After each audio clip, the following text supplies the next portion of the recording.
Hey, Wide Awake family. If you're not part of the family yet and love creepy stories, then hit that subscribe button and join us. Tap the bell icon so you'll never miss a story. It really helps out the channel. If you've already done all that, then smash that like button to lock it in, and please tell me in the comments where you're listening from. I would love to interact with you legends. Now to the story.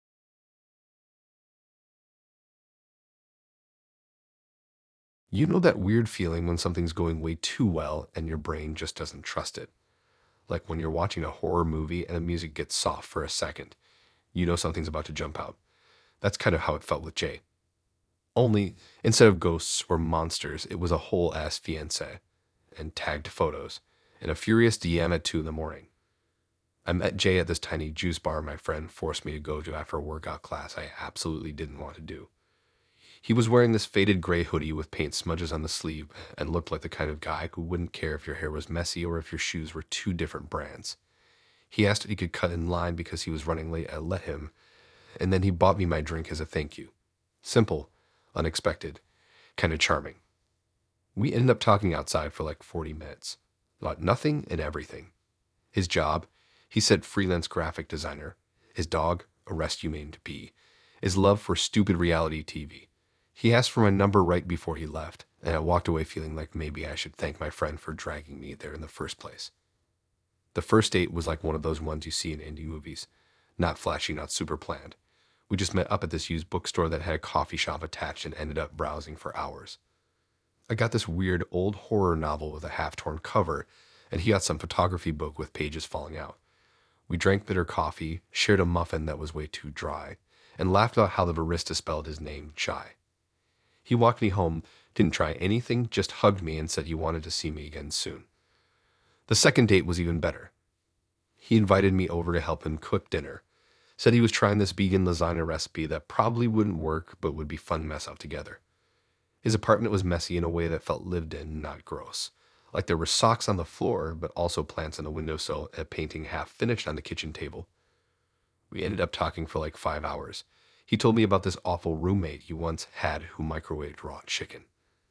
I told him about the time I accidentally dyed my hair green trying to go blonde. He kissed me on the balcony while B barked at us from inside. It was like comfortable, easy. Date 3, we went to the beach. Not in a romantic candlelight way. More like hoodies, fries, sand in our shoes, and too many seagulls. We took stupid selfies. He asked me to take one of him doing a handstand and fell on his face. I took a photo mid-fall and posted it on my story, tagging him. He laughed and told me I was mean in the best way. That night, he texted me some cheesy goodnight message with a heart, and I read it like 5 times before I responded. Then silence. Like, total. For 2 days, I thought maybe he lost his phone or something. Then a week passed. I sent one message, then another, just casual, not crazy. No response. His profile was still up. He was still watching my stories. But nothing, like I'd imagined the whole thing. The weirdest part was how normal he'd seemed. No red flags, nothing sketchy. He talked about future plans. He remembered stuff I told him. He knew my dog's name. He told me he wasn't seeing anyone else. Like, who does that if they're just gonna vanish? And then came the DM. It was 2:13 a.m. I was up because I couldn't sleep and was watching this stupid reality show about people living in the woods with no electricity. My phone buzzed, and I saw a message request from someone named Danny. I opened it, half expecting it to be a bot. The first message just said, "Hi, are you dating Jay?" I stared at it for a full minute. No hello, no intro, just that. I clicked her profile. Public. Tons of selfies. A bio with a ring emoji and future Mrs. H. My stomach dropped. I'd messaged back something dumb like, "We went on a few dates, why?" She responded instantly, "Why are you in his tagged photos?" That's when I checked. I had tagged him in 2 posts, the bookstore and the beach. Nothing weird, nothing coupley, just normal photos. But he never untagged himself. His profile was private, but his tagged section was open. Danny sent screenshots. She was engaged to him. They'd been together for 4 years. He proposed 3 months ago. Their wedding was planned for next summer. She found my page while looking through his tags because something felt off. She'd seen the lasagna post I made in my stories. She recognized his apartment. I felt sick, like actually sick.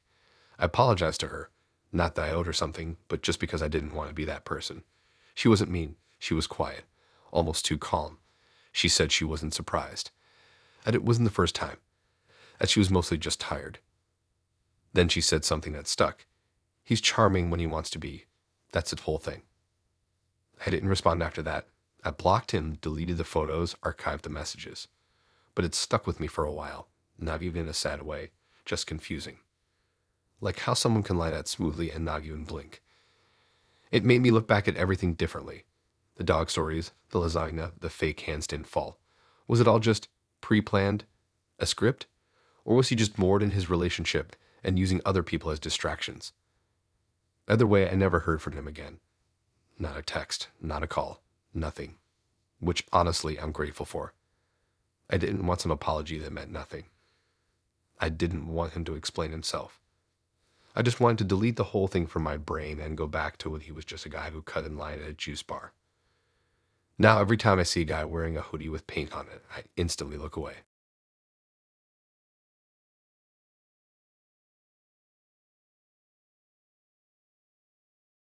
I was in line at a food truck when I matched with Narla.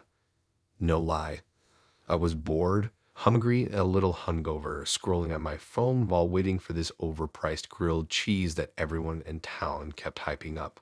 I was swiping mindlessly until I saw her profile.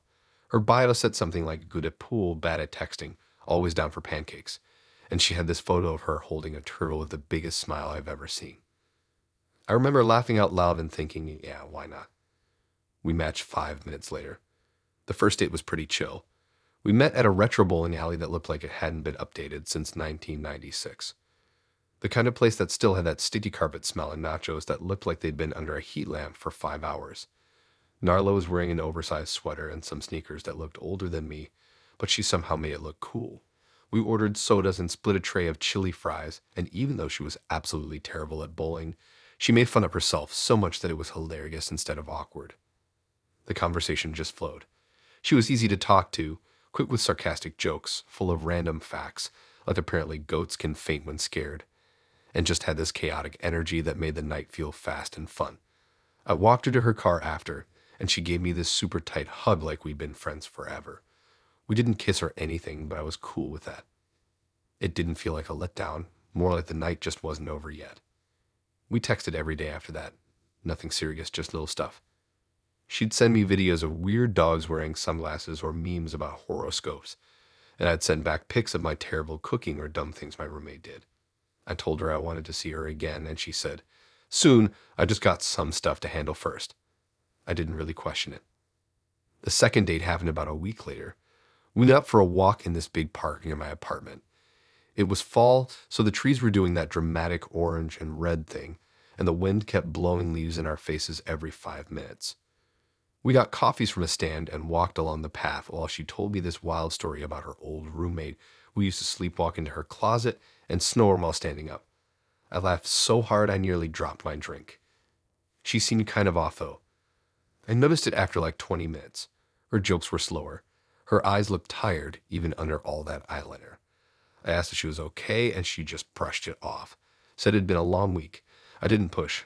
I figured we'd talk about it when she was ready. We sat down on this bench near a pond that smelled like damp socks but looked peaceful enough. She started talking about her ex, which kind of came out of nowhere. At first, it was just small stuff.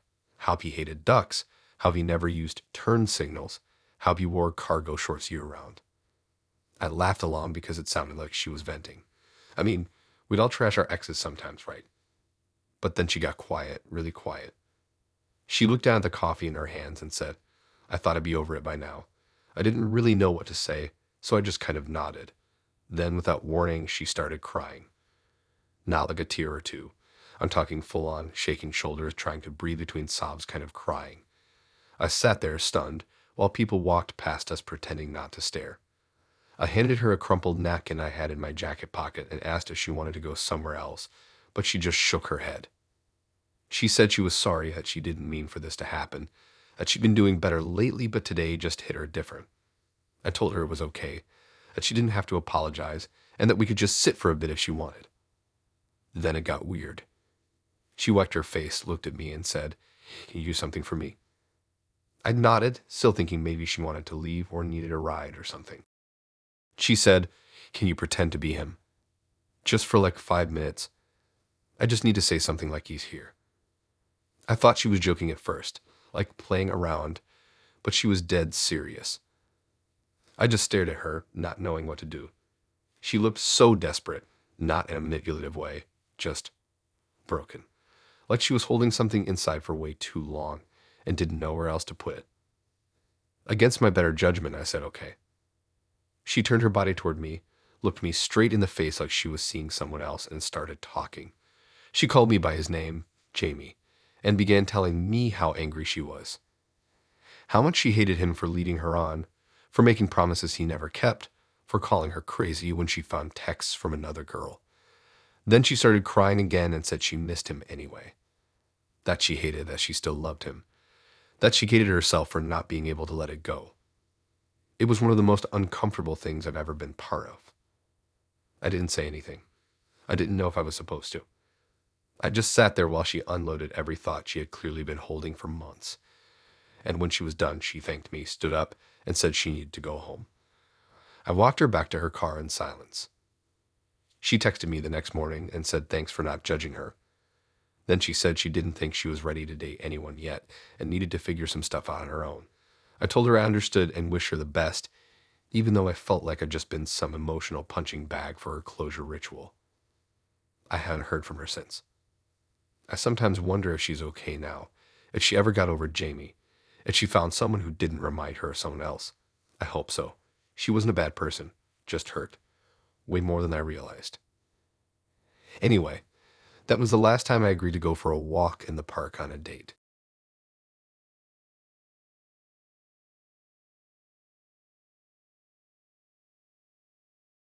I never thought I'd be sitting across from a guy and his mom on a first date, listening to her ask me if I wanted kids while he slurped his soup like it was a race.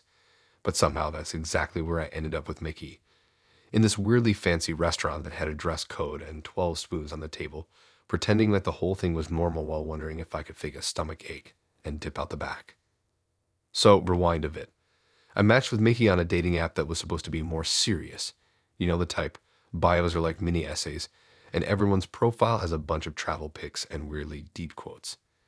Mickey's page said he was a high school history teacher, loved hiking, and was ready for something real. He had this cheesy smile and messy hair that looked like he never fully brushed it, which made him seem less like a tryhard and more like someone who probably forgot his phone at home sometimes. We chatted for a few days. He was super into voice notes, which I wasn't used to, but he had this kind of laid-back, confident way of talking that made you want to keep listening. He'd ramble about everything.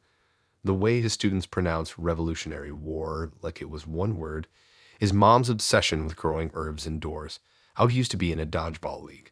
He was funny and not too intense, and honestly kind of charming in a dorky way. So I agreed to meet him for dinner. He suggested this restaurant downtown that I'd never been to.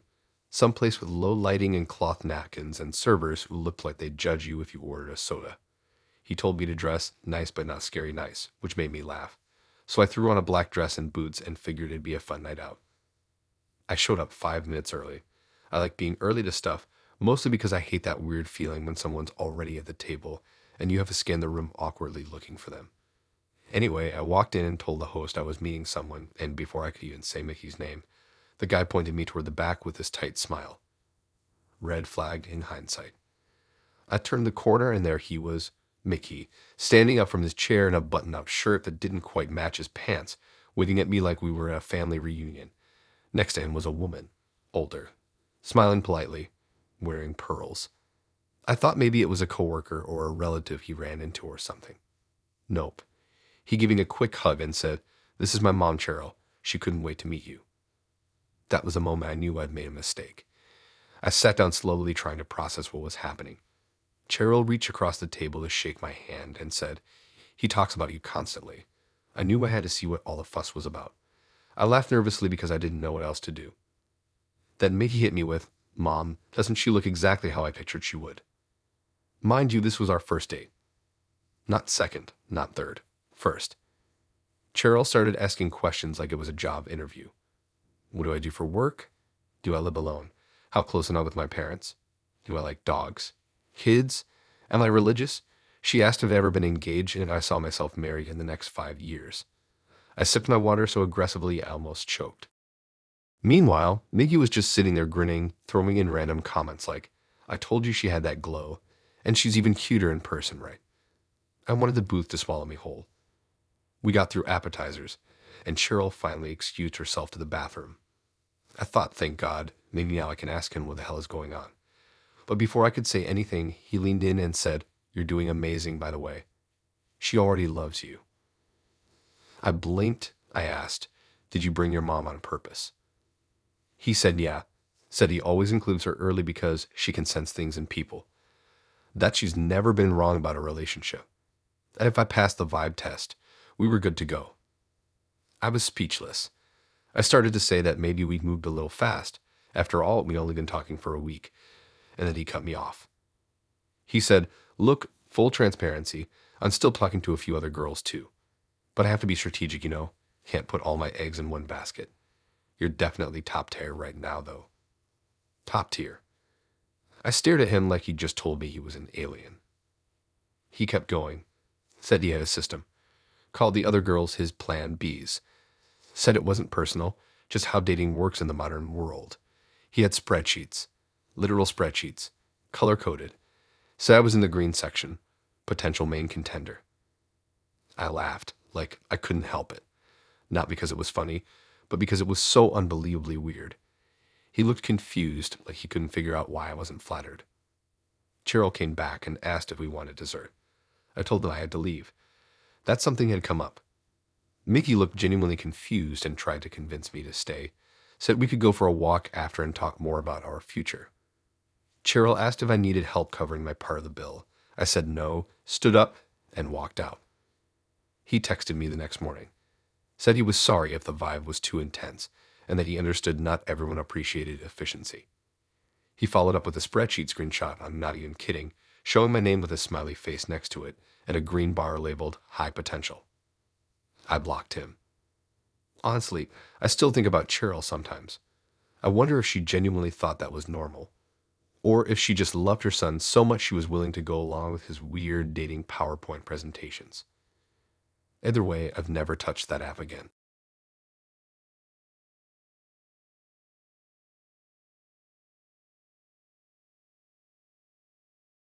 The first thing I noticed about Lauren was her voice. Not like a movie narrator or someone on the radio. More like she talked like she was always in the middle of the story. Every sentence had this rhythm to it, like she practiced it out loud before saying it. And somehow, that made everything she said sound interesting, even if it was just about soup. We met this weekly trivia night at a bar near my old apartment. I didn't even want to go. My friend dragged me out because I'd been inside for 4 straight days doing absolutely nothing productive. The place smelled like beer and old booths, and the only reason we stuck around was because the wings were half off, and the trivia host looked like he hated his life more than we did. Lauren showed up late, walked straight to the bar like she owned the place, and joined our team like we'd all been expecting her. I didn't even talk to her much that night, just helped her figure out which president had a pet raccoon and made some dumb joke about the bar's sticky floors. But when I checked my phone after, I had a DM from her on Instagram saying, You're kind of funny. Let's get food sometime. I had no clue how she found my page. I hadn't even said my full name, but somehow it didn't creep me out. It felt like something she'd do, and that made it feel fine. We planned to meet the following Friday. She picked a small raw men's spot on the edge of the city that I'd never been to. No neon lights or hipster stuff. Just a warm little hole in the wall with mismatched chairs and laminated menus. She showed up in this oversized hoodie and earrings that looked like tiny lighters. I complimented them, and she said she liked anything that looked dangerous but wasn't. We ordered way too much food. Like full appetizers, 2 bowls each, drinks, and dessert. She didn't even hesitate. I like that. Most people pretend to eat small on a first date, but Lauren went all in. We spent the first half of the meal talking about TV shows we both pretended we didn't binge. She asked if I believed in aliens if I'd ever gotten into a real fight.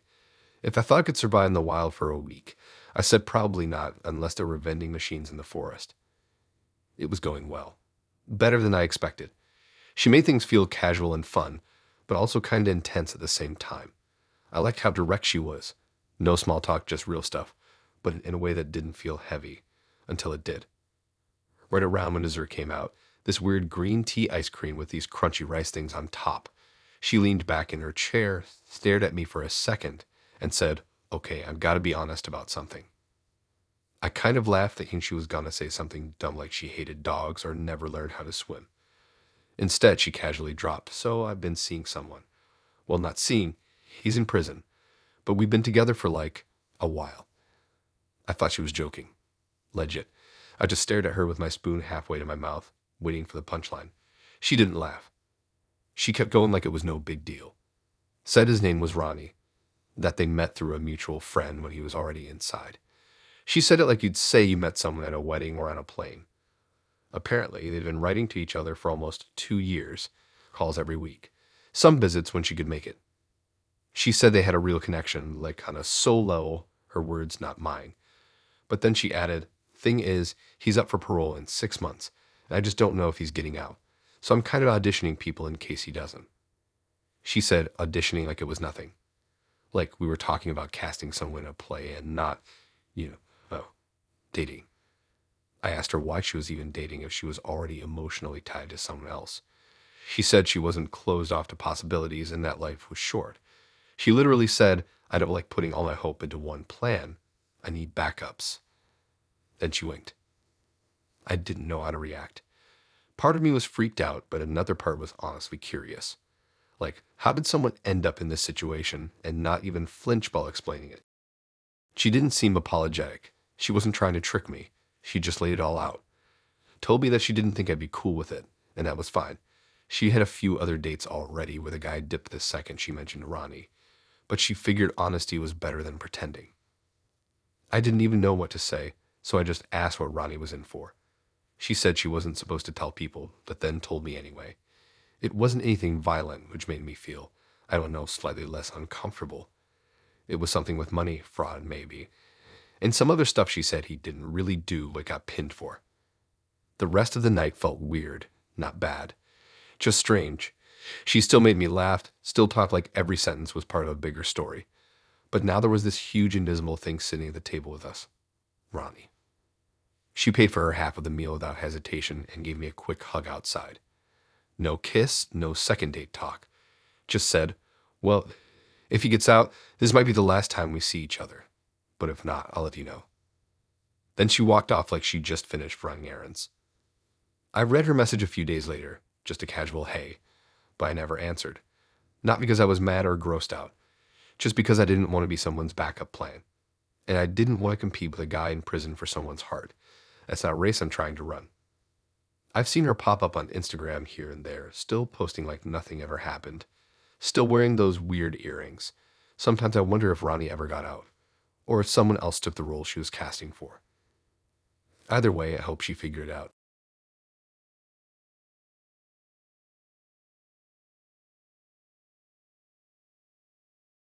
I was not trying to fall for anyone at that time. I wasn't even dating on purpose.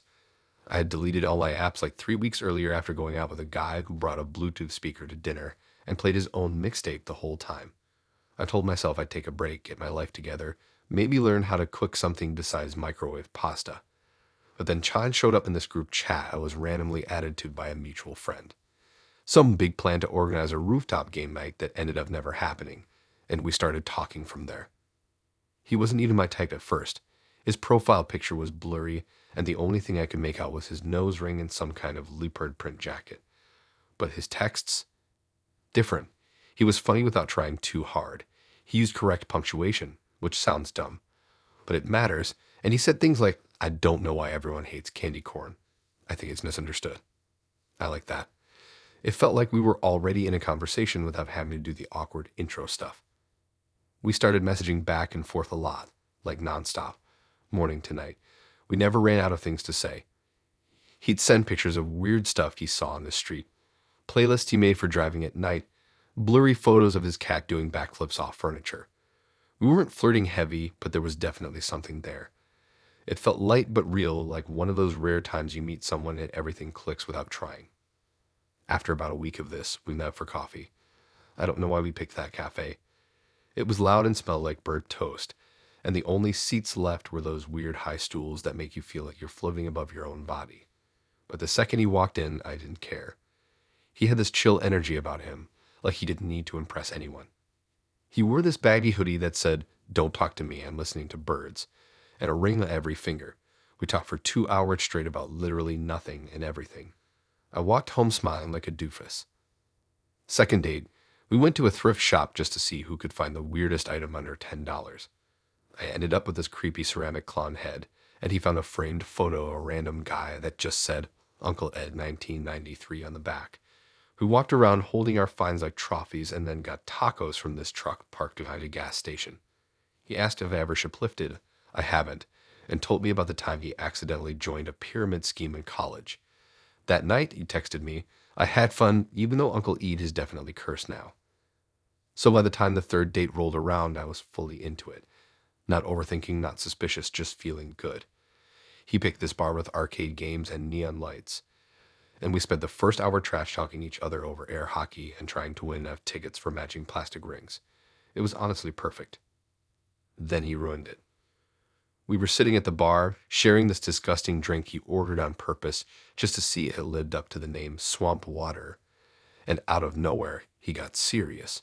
Like eye shift down, voice lower, serious. He goes, "Okay, so there's something I need to tell you before this gets too far." I froze for a second. That sentence never leads to anything good. It's never, "I make amazing banana bread," or "I secretly own a llama." It's always bad. He told me he was married.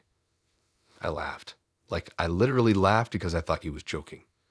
The pause between his sentence and my brain accepting it felt so long it could have been a full song. He didn't laugh back. That's when I knew it was real. I didn't even know what to say. I just sat there trying to figure out how this was happening. He explained super calm that they weren't together, that they'd been separated for a year, that they'd grown apart, didn't love each other anymore, and were just waiting to finalize everything. But then, and this is the part that really got me, he said, I'm emotionally divorced. That should count for something. Like it was a thing. Like there was a checkbox somewhere. Married, divorced, emotionally divorced. I stared at him for a solid minute before I even responded. He said he didn't tell me earlier because he didn't want to ruin what we had. That it wasn't that big of a deal since they didn't live together anymore and barely spoke. That he was ready to move on, but she wasn't, and he didn't want to wait forever just because paperwork was slow. I asked why he was even dating at all if he wasn't legally free. He said, because life doesn't pause. And then, as if that was the most romantic thing ever, added, I think connections like ours don't happen every day, and I didn't want to miss it just because of technicalities. I didn't know whether to be flattered or offended. The rest of the night was awkward. We tried to keep talking like normal. The vibe was wrecked. Every time he made a joke, it felt forced. Every time I looked at his hand, I wondered if there was a ring at home he'd hidden. I walked out early, told him I had a thing in the morning. He hugged me tight and said, "Let me know if you want to keep seeing where this goes." I didn't respond that night or the next. He sent a few more texts after that. Said he understood if I needed space. Then said he missed talking to me. Then asked if I could be open-minded. I never answered. Part of me gets it. Relationships are messy. Divorces don't happen overnight. And maybe he really was done with her emotionally. But there's something about the way he waited to drop it. The way he packaged it like a little confession wrapped in charm. Like it wasn't a big deal, just another quirky part of his story. I still have the cursed clown head on my shelf.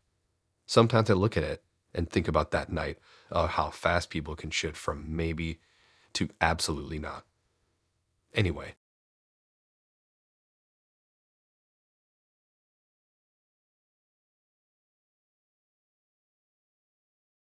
This all started because I agreed to let my cousin set me up. That should have been my first clue.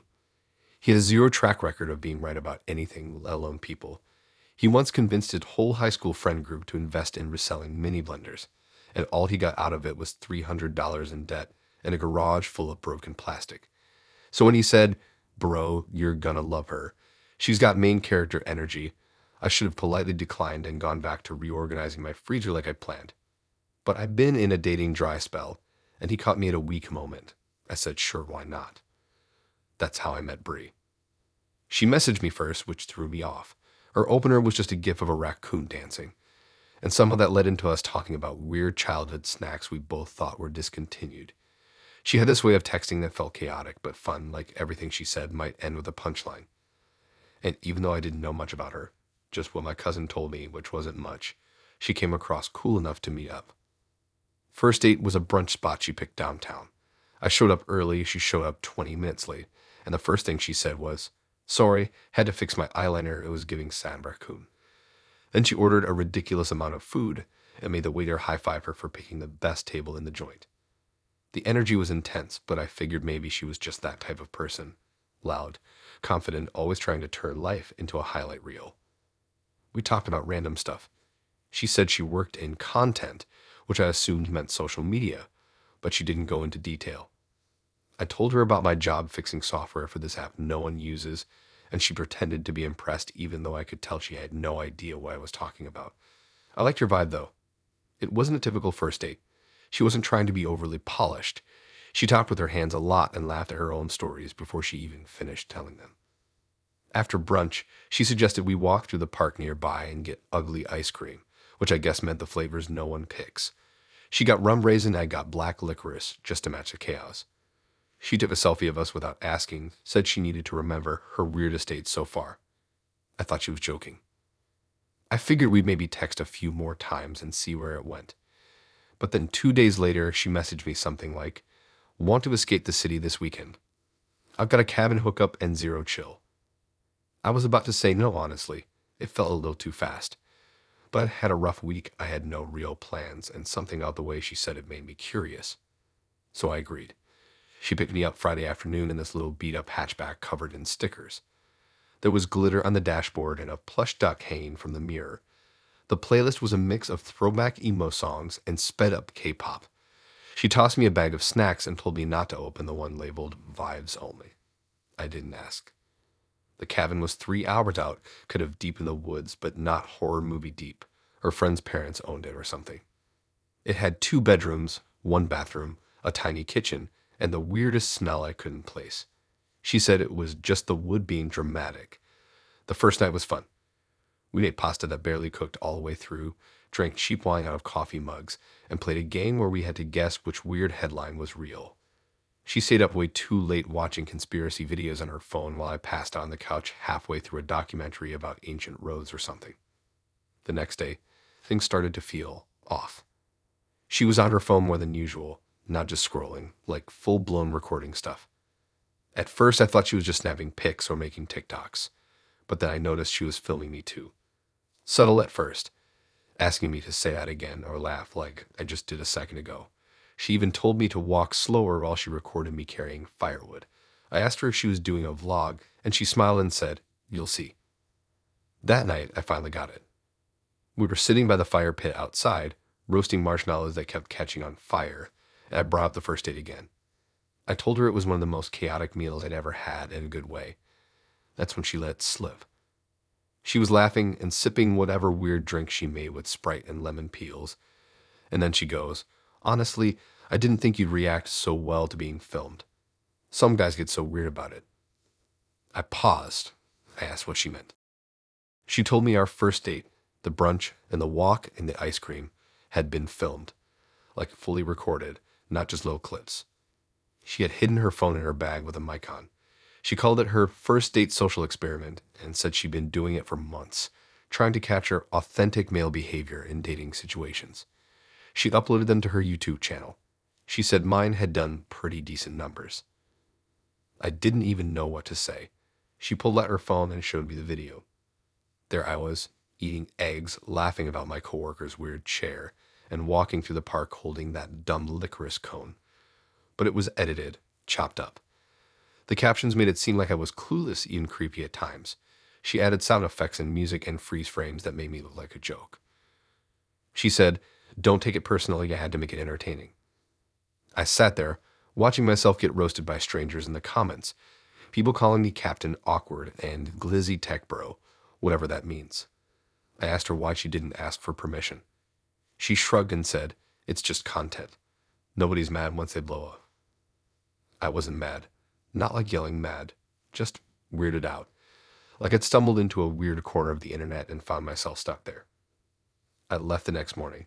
She offered me coffee in a mug that said, "You've been filmed," which felt like a joke, but probably wasn't. I said I had to get back for something, didn't say what. She didn't really fight it. On the drive home, she played her own vlog playlist in the car and sang along like nothing happened. She messaged me a few days later saying I had great viewer retention and asked if I wanted to do a reaction video with her. I left it on read. Now, anytime someone says they make content, I pause, just in case.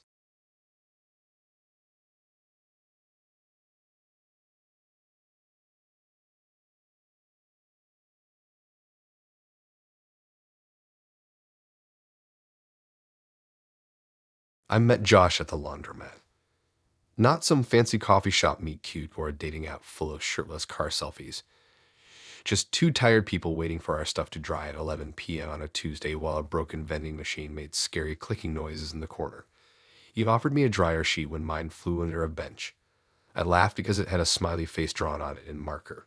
He said he does that to all his laundry, calls it adding serotonin. Weird, yeah, but also kind of charming in the moment. We ended up talking for like 40 minutes while our clothes spun around. I don't even remember half of what we talked about. He said he liked baking but hated measuring. I told him I accidentally shrank 3 of my favorite hoodies.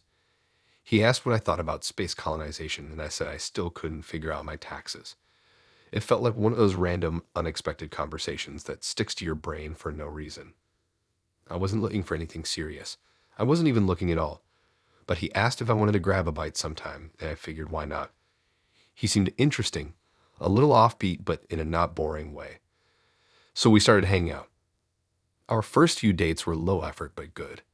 Late night pancakes, a trip to a flea market where he tried on every ugly hat he could find, and one weird afternoon where we fed ducks in the park, and he claimed he could understand bird body language. I still don't know if he was serious. What made Josh different was how relaxed he was. Most guys I dated either tried too hard or made everything feel like a checklist. Josh just existed in his own world and invited you into it like there was no rush. He'd show up barefoot to get coffee, make friends with random dogs, and go on rants about how forks are aggressively designed. I didn't always get him, but I liked the vibe. The weird part is, he met my parents. Way sooner than I ever thought you would. It wasn't planned. My mom was having this casual lunch thing at our place with a few relatives in town, and I had told her I was kind of seeing someone. She told me to bring him no pressure. I told Josh expecting him to say no. He said yes immediately, no hesitation. Said he'd been curious about the people who made me. I didn't even know what that meant, but again, it sounded cool at the time. So we came to the lunch. Brought a pie he claimed he baked, but later admitted he just decorated with gummy worms and powdered sugar. My parents were thrown off, but polite. He made a lot of jokes, talked about sustainable mushrooms for like 10 minutes, and high-fived my uncle. He wasn't rude, just different. After lunch, he pulled me aside and said he wanted to talk. I thought maybe he was gonna say something sweet, like how nice my family was or how he liked where I grew up. Nope. He looked at me with his calm face and said, "So, I think we should talk about the fact that I don't do monogamy." I blinked. He said, "I'm ethically non-monogamous. I've been for years. I thought you knew." I said, "You literally never mentioned this." He shrugged. I thought it was kind of obvious. I'm too chaotic to belong to one person. I was so stunned I couldn't even respond. He kept talking like he'd been waiting for this conversation and now couldn't stop. He told me he was currently in 2 other relationships. Nothing dramatic, all honest and open, full consent on all sides. He said one of the girls, Raya, was someone he'd been with for over a year as she lived with him part-time. The other, Jules, had just started staying over more often. Then he looked me dead in the face and said, "I was thinking maybe you could move in too. We have space. It could be like a creative collective." I thought he was kidding. Truly. Like some weird joke. I laughed. He didn't. He said that they had a rotating chore schedule, shared grocery duties, and even had a group chat called the Love House, where they planned movie nights and made polls for what to cook. He said Raya was a vegan, Jules was gluten-free, and I could just be myself and find my groove in the rhythm. I felt like I'd stepped into a very niche documentary. I asked why he hadn't mentioned any of this before. He said, "It just didn't feel necessary yet. I like getting to know people first. See if they fit." Fit? Like I was auditioning for a roommate role on a reality show. He wasn't pushy about it. I'll give him that. He said if it wasn't my thing, no hard feelings, but he thought I'd thrive in a shared space of love and freedom, that I had the right energy for it, whatever that means. I told him I needed time to think, which wasn't a lie. I needed time to figure out how the hell I missed all of this. On the way home, my mom asked what you whispered to me before leaving. I told her it was nothing serious. She smiled and said, "He's definitely unique." That was the most polite way anyone's ever described Josh. I didn't answer his text that night or the next day. Eventually, I sent him a long message explaining that while I respected his lifestyle, or whatever he wanted to call it, I wasn't built for it. I wasn't a shared romantic housing or rotating love calendars or anything involving a group chat named after a sitcom. He responded with a gif of a waving octopus and said, "No worries, little sea creature. Swim free." That was the last time we talked. Sometimes, though, I wonder what would have happened if I'd said yes. If I'd walked into that house with a chore board and vegan snacks and sat down between Raya and Jules to vote on what movie to watch. Maybe it would have been peaceful. Maybe it would have been chaos. Maybe both. All I know is that I ask very specific questions early on in dating. Like, are you dating other people? And more importantly, are they all living in your house?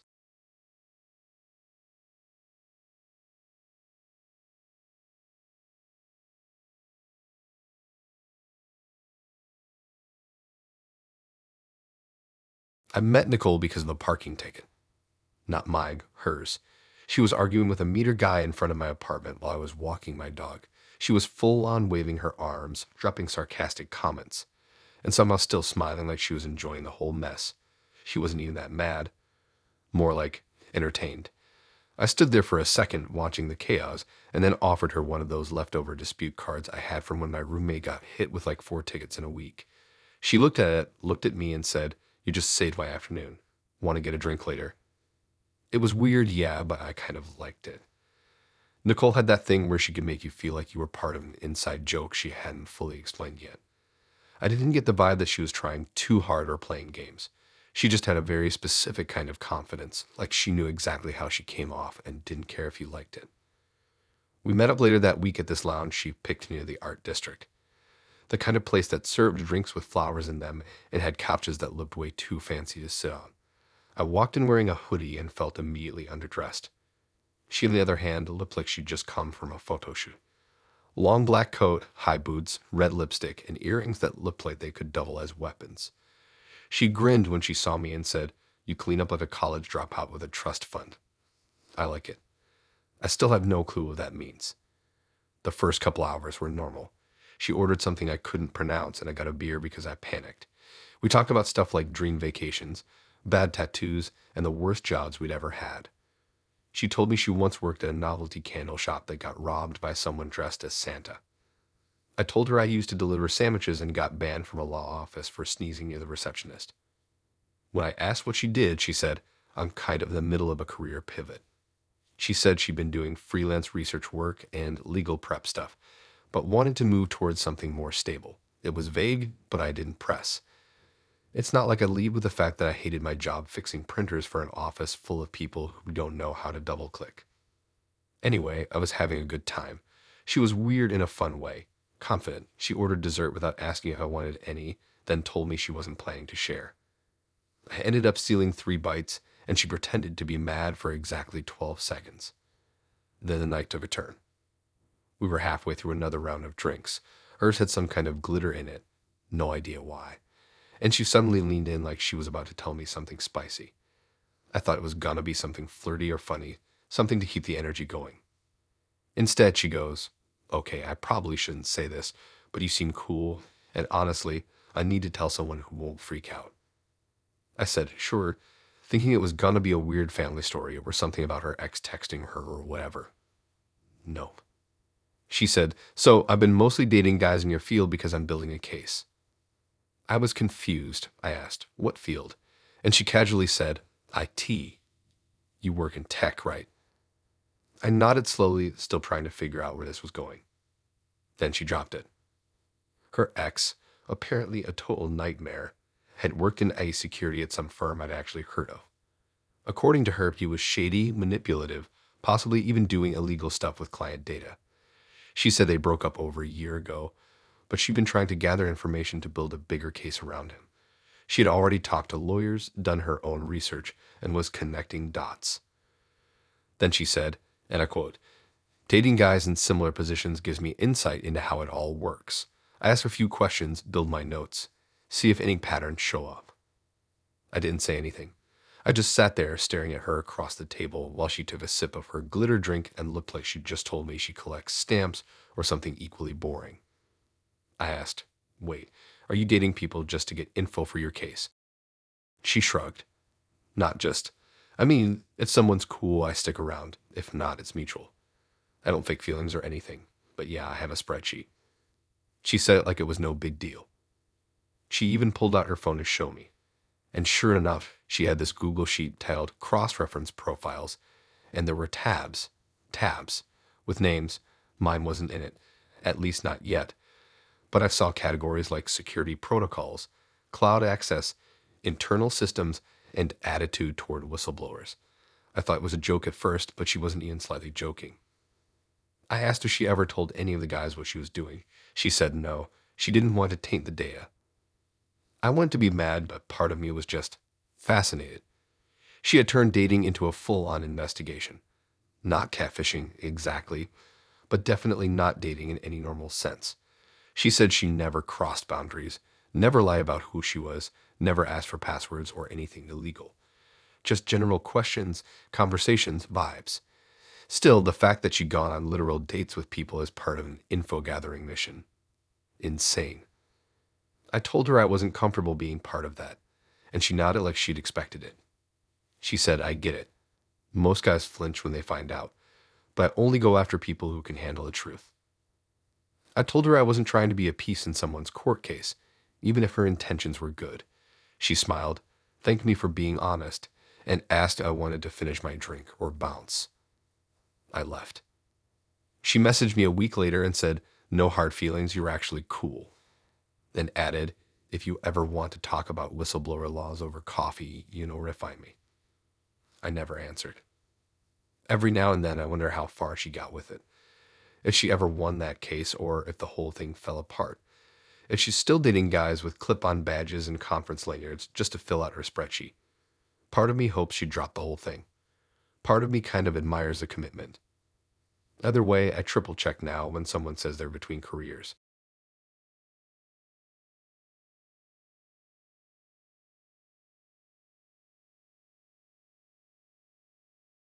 I don't know what was going on with me that week, but I remember feeling weirdly optimistic. Like life was still kind of a mess. Rent was late, work was boring, and my fridge had nothing but mustard and almond milk. But I had this random urge to try dating again. Maybe it was the weather. Or maybe I was just tired of watching other people fall in love on TikTok while I rewatched the same 3 YouTube videos every night. So I re-downloaded the app. First guy to pop up was Brandon. His profile was basic, but not in a lazy way, just kind of normal. A few hiking pics, one photo of him in front of a mural doing finger guns, and a bio that said something like, "Big fan of deep convos and gas station snacks." It was a kind of profile that doesn't give you much, but it doesn't throw any red flags either. I swiped right. We matched 10 minutes later. We started chatting, and it was pretty easy. Nothing super deep, just chill back and forths. He was funny in that dry, borderline sarcastic way where you're not sure if he's joking, but he'd throw in stuff that made me laugh. We talked about music, bad date stories, and weird sandwich combinations. At one point, he said, "I think peanut butter and pickles are underrated together," and I almost unmatched him on the spot, but he followed it up with, "Please don't cancel me over that," which saved him. After a few days, he asked if I wanted to grab coffee. I said sure.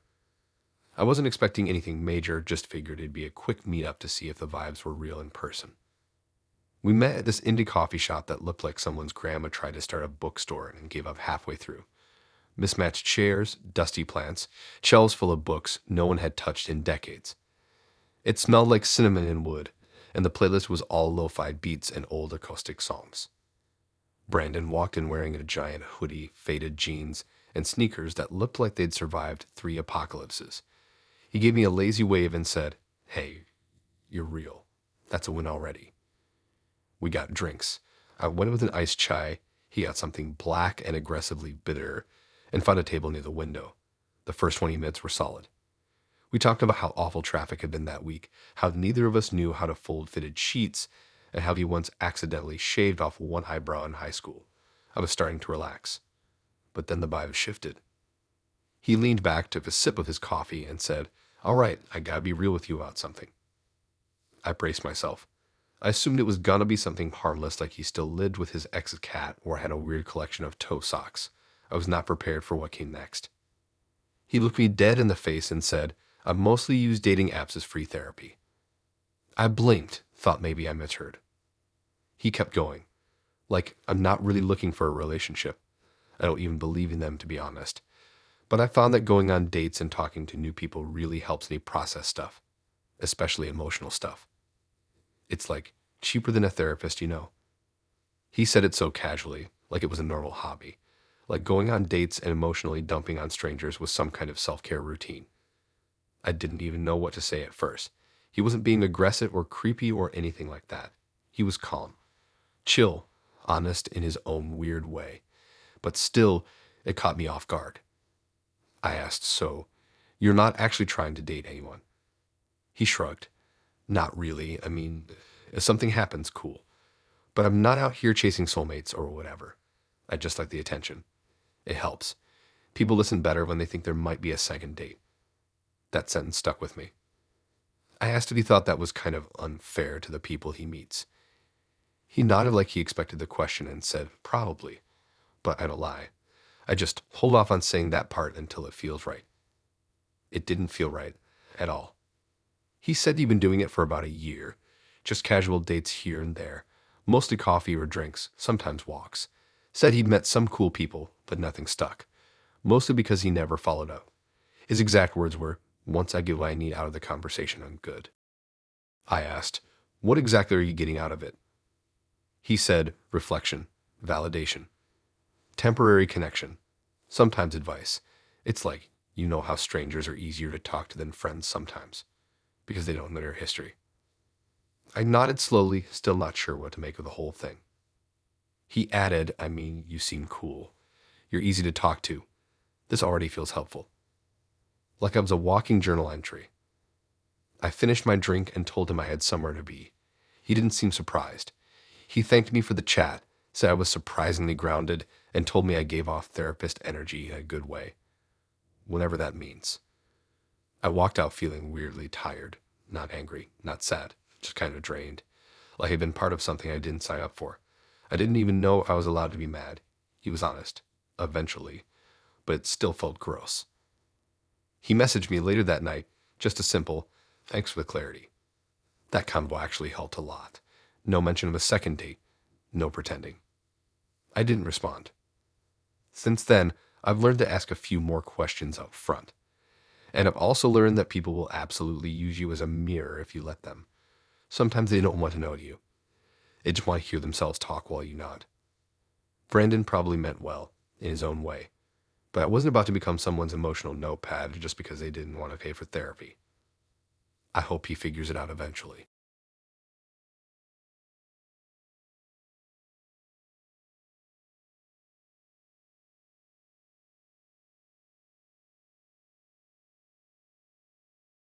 Okay, so let me just say this. I'm not the kind of guy who gets weird about someone having a kid. That's not the issue here. If you're a parent, cool. Respect. But I feel like if you're gonna bring your child to a date, maybe let the other person know ahead of time. Like, at least a heads up so they don't show up in a wrinkled hoodie holding a bag of gummy worms, totally unprepared to meet a literal 6-year-old human. That's what happened with Megan. We met through this app I only reinstalled because I was bored waiting in line at the DMV. Her profile was chill, mostly pics of her outside, hiking, sitting by a lake, holding a sandwich way too close to the camera. Her bio just said, "Decent cook, great listener, bad at small talk," which sounded good to me. I hate small talk. I'd rather hear someone's most embarrassing story right out the gate than talk about the weather. We matched and started messaging, and things picked up quick. She was easy to talk to, a little sarcastic, didn't waste time with fake compliments. We joked about cereal brands and conspiracy theories, and how everyone's secretly bad at parallel parking no matter what they say.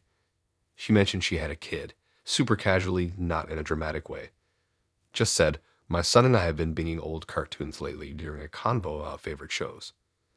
I didn't ask a ton of follow-up questions because it didn't feel weird. She sounded like she had her life together. I respected it. First date was at this tiny taco spot with bad lighting and amazing food. We sat outside and laughed about how all the chairs were slightly broken. She showed up wearing this oversized flannel and some chunky boots that made a ridiculous amount of noise when she walked, but she pulled it off somehow. She told me this story about the time she accidentally started a kitchen fire trying to make banana bread and ended up baking the fire extinguisher label into the wall paint. I nearly choked on a chip. It was a good first date. Chill, funny, nothing heavy.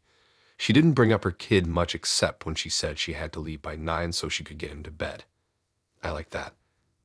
No pressure. Just two people talking and vibing. We said we'd hang out again soon. I was down.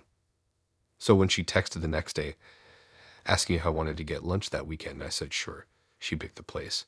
A park with a little food truck lineup and a playground nearby. I didn't think much of it. I figured maybe she just liked being outside or wanted something casual. I even brought a stupid frisbee I found in my trunk because I thought we might mess around and throw it after eating. When I pulled up, she was already there, sitting on a bench, with a kid next to her, a full-on child, tiny sneakers, messy curls, holding a juice box, and staring off into space like he was already bored with the world. I got out of the car and walked over, trying not to look completely confused. She waved and said, "Hey, so this is Jamie," then looked at him and said, "Jamie, this is my friend." Her friend. Okay. I smiled, did a little wave, said hi to Jamie. He nodded and immediately went back to playing some game on a cracked tablet. I sat down, still waiting for the explanation. She launched into some story about how she hadn't been able to get a sitter, and how she figured it'd be fine to just combine our hangout with her mom life, since that's part of who she is. She said it in a way that sounded rehearsed, like she'd already decided there was no reason to ask me first. I tried to roll with it. I really did. We got food, sat on a blanket under a tree, and Jamie kind of wandered between us and the playground. I offered him some fries, and he took like 7 and didn't say anything. Megan laughed and said, "He likes you already." Then it got weird. We were eating, and she suddenly goes, "Okay, don't be freaked out, but I actually wanted to see something." I said, "Oh, what?" while already bracing myself. She said, "I just kind of wanted to see how you'd be around him. Like, not in a serious way, just observational, to get a vibe." I thought she meant just casually, like, see how I interact with kids or whatever. No follow-up texts. No thanks for coming. Nothing. Which, honestly, was probably for the best. She didn't seem like a bad person, just intense. Like she was skipping 5 chapters ahead and trying to cast someone into her life instead of getting to know them first. I don't blame her for caring about her kid. That part I get. But maybe don't surprise someone with a family simulation on a date. Give people a chance to actually connect first. Now, whenever someone says they spend a lot of time outdoors, I pause and ask one more question. Are you planning to introduce me to a child during lunch? But then she looks me straight in the face and says, "So if you could just kind of act like a father figure for a bit, I want to see if the energy fits." I nearly dropped my soda. I asked, "Wait, what do you mean like pretend?" She nodded, dead serious. "Yeah, just like for an hour or so. Play with him, maybe walk with him over to the swings, give him some guidance if he throws a tantrum. Stuff like that. I just need to see how it would look. I don't want to waste time with someone who won't mesh with him long term." I just stared at her. My brain couldn't even process it fast enough. She wanted me to cosplay as a dad. On our second date, without warning. I tried to be polite, but I told her that was kind of a lot to ask without a heads up. I said I wasn't against getting to know her kid eventually, but I wasn't ready to jump into fake parenting 30 minutes into lunch. She said she understood, but her tone said otherwise. She kind of sat back, sighed, and said, "It's just, most guys aren't built for this." That stung a little. I wasn't being rude. I wasn't ignoring the kid. I just didn't feel like being tested like I was trying out for a role in a family sitcom. The rest of the afternoon dragged. I played frisbee with Jamie for a few minutes, but it was awkward. He was fine. Didn't talk much, just kept running around. But I couldn't stop thinking about how Megan was watching us like she was rating my performance. Every time I said something to Jamie, I felt like I was being scored. Eventually, I made up an excuse about needing to help my friend move furniture. She nodded, but I could tell she wasn't happy. She gave me a weird side hug goodbye and said, "Thanks for giving it a shot." I never heard from her again.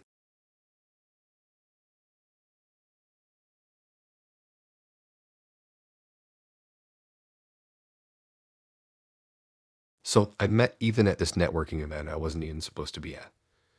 My boss had signed me up last minute, handed me a stack of business cards I forgot to bring, and said, "Go make connections." It was in one of those co-working spaces that tries too hard. Exposed brick, beanbag chairs nobody actually sits on, cold brew and kegs. Everyone that looked like they had a podcast. I was hiding by the snack table when he came up and asked if I was a DJ. I said no. He laughed and said, "Cool, just trying to find someone who doesn't want to pitch me a startup idea." That's how it started. Just small talk over mini pretzels and too loud music. I wasn't even looking for anything. I was wearing a hoodie that had dog hair on it and had just come from a grocery run. But Ethan was kind of charming in this super confident, slightly intense way. He was tall, clean cut, smelled like expensive soap, and spoke like someone who thinks in bullet points. He said he was in finance, but not the boring kind. I still don't know what that means. But he made me laugh a few times, didn't talk about crypto once, and asked for my number by saying, "Let me take you out somewhere that doesn't have kombucha on tap." I appreciated that. We met for drinks a couple nights later. He picked this upscale lounge where the drinks didn't have prices on the menu, which already made me nervous. I ordered something with a name I didn't recognize, and it came with smoke coming out of it. Ethan seemed completely in his element, waving at the bartender like they were old friends, talking about real estate like it was fantasy football. But I wasn't bored. He was sharp, like very sharp. He could talk circles around most people and didn't shy away from debate. We talked about movies, ambition, weird dating habits.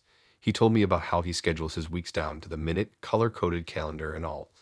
Said it kept his brain clean. I wasn't sure what that meant, but I smiled and nodded like it was totally normal to wake up at 4:45 every day and pre-measure your almonds. Second date was dinner at a Korean barbecue spot. He wore a button-up and smelled like cedar. I showed up late because of traffic and apologized, and he said, "You're only 7 minutes behind."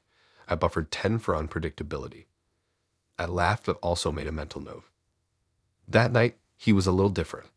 Still smooth, but more focused, like he was studying me while we talked. At one point, he asked if I thought I was more logical or emotional. And when I said I wasn't sure, he nodded like that was an incorrect answer. Still, I was curious. He was weird but interesting, and I hadn't been on a date that didn't feel like a job interview in months. He messaged me the next day and asked if I wanted to come over for dinner. Said he cooks very specific dishes with very specific results. I had no clue what that meant, but I said yes. That's where things got weird. I showed up at his apartment, which was spotless, like unnaturally spotless, and immediately noticed two things. One, he was wearing slippers that matched his countertop. Two, there were post-it notes on every cabinet, not labels. Just small printed quotes like, "Efficiency is the soul of discipline and order is peace." He made dinner, a rice bowl that was weirdly perfect, like it belonged in a commercial, and poured wine that cost more than my weekly groceries. We sat at this massive dining table, and he had this background jazz playlist going that he said was timed to the course pacing. I thought it was a joke. It wasn't. About halfway through the meal, he said, "I have something I want to show you, full transparency." I said okay, not knowing what was coming. He walked into the other room, came back with a silver laptop, and placed it in front of me like he was presenting a pitch deck. On the screen, an Excel spreadsheet. I laughed and asked, "What is this, your grocery list?" He didn't laugh. He said, "This is my relationship log." Well, a version of it. Before I could say anything, he clicked into the first tab. It was labeled X's. There were names down the first column, at least 12. Next to them, columns labeled physical attractiveness, clicking skill, emotional intelligence, compatibility score, submissiveness, cleanliness, problematic traits, obedience. I wish I was kidding. I literally wish I was making that up. He scrolled through like it was nothing, explaining how he rated each person based on a scale he developed over time. Said he used it to avoid wasting energy on people who don't fit. He told me one girl ranked high in intelligence but was too emotionally reactive. Another had a great score in cooking but refused to compromise on scheduling.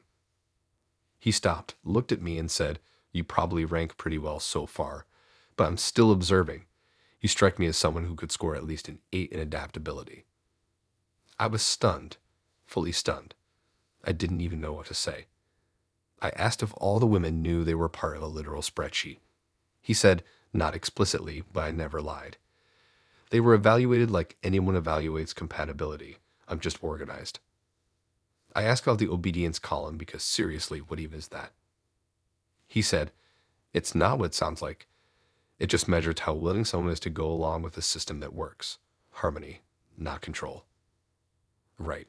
Totally normal. I put my fork down. He asked if I was uncomfortable. I told him, yeah, a bit. He said he appreciated my honesty and made a note in his phone. Literally right there. Just started typing while nodding. I said I had to go. Early meeting, forgot to feed my dog, whatever excuse I could come up with. He walked me to the door and said this was valuable. Thank you. I didn't even wait to get to the elevator before blocking his number. That whole night felt like a bad episode of Black Mirror.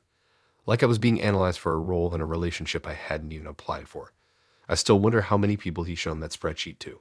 Or worse, how many never saw it at all and end up being graded silently like they were part of a science fair. Moral of the story: if a guy says he's into systems, ask follow-up questions. Like immediately, bro.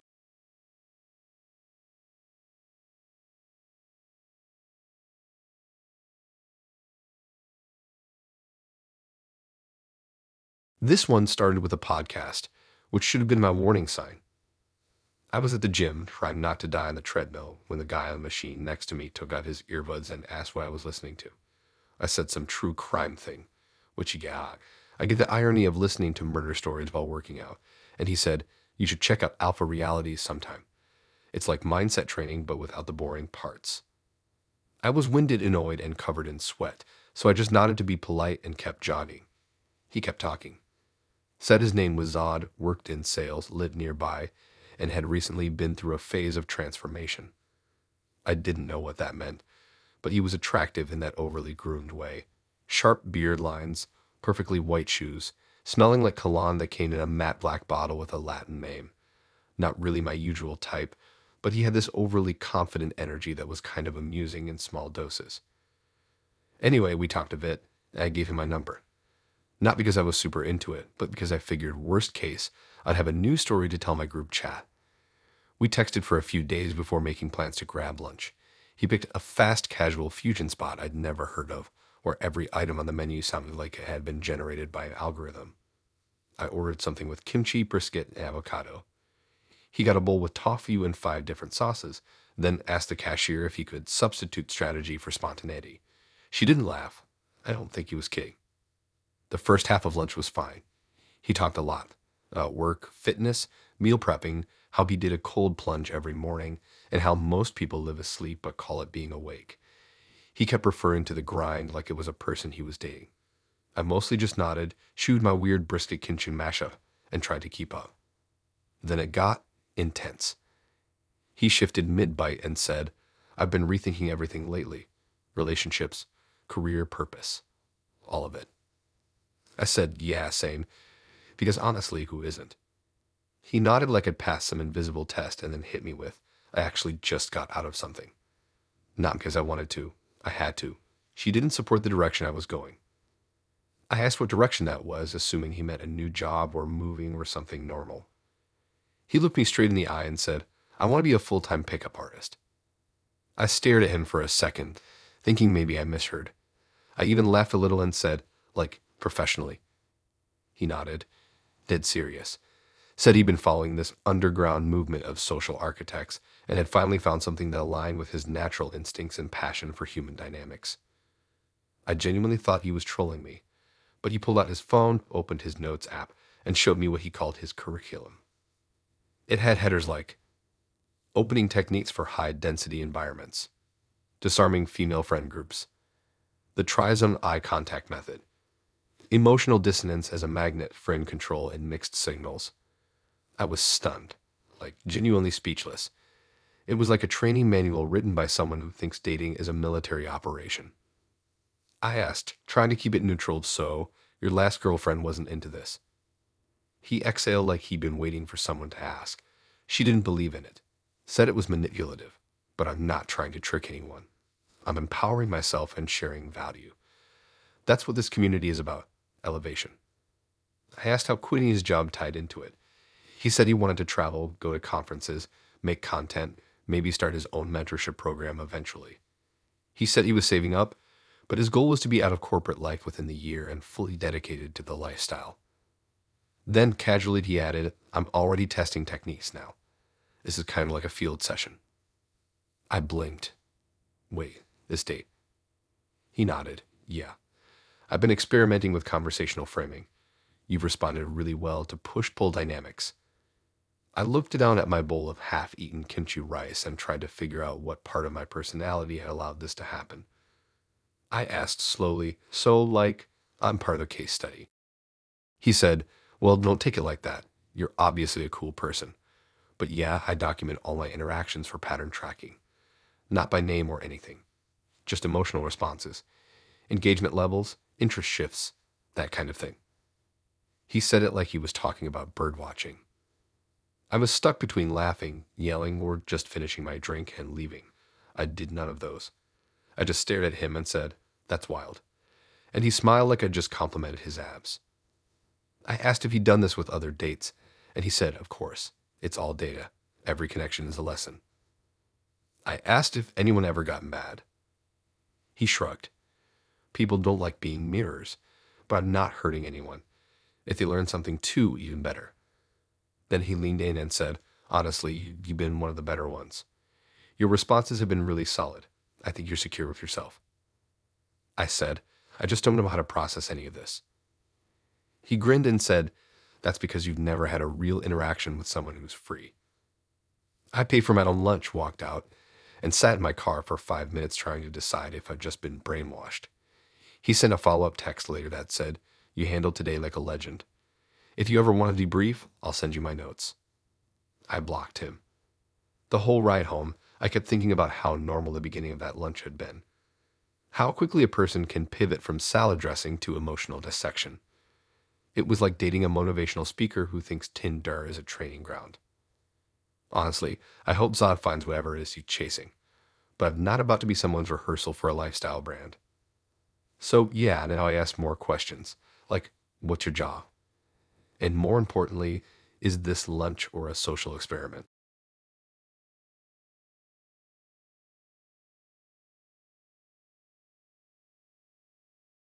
This one doesn't start in any exciting way. No crazy meet cute, no wild coincidence. We just met at a friend's party. One of those birthday things where you barely know anyone. End up standing in the kitchen eating dry cake and talking to whoever's near the fridge. Jess was that person. She had on this oversized denim jacket covered in patches and was drinking something that looked like it came from a science lab. She complimented my shoes, made fun of the playlist, and somehow we got stuck talking for the rest of the night. There was nothing over the top about her, but she was easy to talk to in this way that made you forget how long you've been standing in the same spot. I left the party with her number saved under Jess, cool jacket. We started texting that week, just casual stuff at first, memes, complaints about work, random have you ever tried this snack kind of messages. She was really responsive, but never pushy. It felt natural, which is rare these days. She suggested we hang out the following weekend, and I said sure. Our first date was a night market downtown. Loud, packed, slightly chaotic, but fun. She was the kind of person who stopped at every booth, wanted to try everything, didn't care that her ice cream was melting all over her hand. I liked that about her. I had dated people who needed everything planned out, but just seemed to roll with whatever happened. It made things feel less like a date and more like just hanging out with someone you've already knew. We started seeing each other more regularly after that. It wasn't super intense at first, once or twice a week. A movie, a walk, take out at her place while she pretended to understand sports. She was quirky, a little dramatic in a funny way, and always had these weird stories about strangers she met at grocery stores or on the bus. Looking back, maybe some of them weren't even real. But at the time, I believed all of it. About 2 months in, I started feeling like maybe we weren't clicking as much as I thought. I liked her sure, but it wasn't deep. It felt more like a fun distraction than something serious. I wasn't looking for anything major at the time, but I also didn't want to lead her on. So one night, after dinner at this diner she loved, I told her I didn't think we should keep dating. She got quiet, not angry, just still. She didn't argue, didn't cry. She just said, "Okay. Can we talk tomorrow?" I said, "Yeah," thinking that was it. The next day, she texted me first thing in the morning. "Hey, I wasn't going to say anything, but I found out something last week. I was waiting to get it confirmed before I told anyone. It's not good." I asked what she meant. She replied, "I've got cancer." I froze. It didn't feel real, not just because of the timing, but because it came out of nowhere. She never mentioned feeling sick, never hinted at doctor visits or anything like that. I asked her if she was okay. She said she didn't want to talk about it over text and asked if we could meet. Of course, I said yes. We met at her place. She looked the same. No signs of anything different, but I wasn't going to judge that. I know not all illnesses show up on the outside. She sat me down, said she'd gone in for something unrelated, and they found something in her blood work. She used all the vague terms: stage something, blood cell count, starting treatment soon. I asked if she had a diagnosis or a plan, but she said she didn't want to weigh me down with the details. Then she said she understood if I didn't want to be involved, but she just thought I should know before disappearing. I didn't leave. I didn't know how to. I felt horrible. Breaking up with someone right after they tell you something like that, I couldn't do it. So I said I'd stick around, at least for now, just to be there if she needed support. She smiled and said she appreciated it. I tried to act like I meant it 100%. The next few weeks were weird. She kept saying she was tired, but never seemed different. She said she had appointments but never talked about where or with who. When I asked how things were going, she'd say stuff like, "Some days are better than others," or "The results are complicated." It always felt just vague enough that I couldn't press without sounding rude. Then came the Instagram post. She tagged me in it, which was the only reason I saw it. It was a photo of us at a park from weeks ago. Nothing romantic, just us sitting on a bench. But the caption was long. Real long. It started with, "When life hits you with the worst news, you really learn who's going to stay." Then it talked about how she was fighting for her life, how the man beside her, me, had shown up in every way that mattered, how we built something beautiful in the shadow of her sickness. She called it our love story. The comments were full of people saying how strong she was, how beautiful our relationship looked, how inspiring the post was. I was stunned. I messaged her and said, "Jess, what is this?" She replied, "I just wanted to share something real. Don't you think our story matters?" I asked her again, directly, if she was actually sick. She deflected, said I was being negative, said people handle grief in different ways. I didn't let up this time. Eventually, she admitted, kind of, that it wasn't technically cancer, but that she felt like something was wrong, that she was scared, that sometimes the fear of being sick was just as real as the sickness itself. She said she didn't think it'd stay if she told me the truth, so she reshaped the story to test how much I cared. I didn't even respond. I just left. I blocked her on everything after that. My name was still on the post for a while until she eventually deleted it. A mutual friend told me later that she pulled similar stuff with someone else months before. Not the same lie, but same kind of emotional manipulation. Always some crisis, always something dramatic that made you feel too guilty to walk away. I don't know what her deal was. Maybe she just couldn't stand being left. Maybe she liked the attention. Maybe both. But it messed with my head for a while. Now, whenever someone posts one of those long, "We've been through so much" captions with a partner they've been seeing for 6 weeks, I scroll right past. Because sometimes it's not love, it's just control in a costume.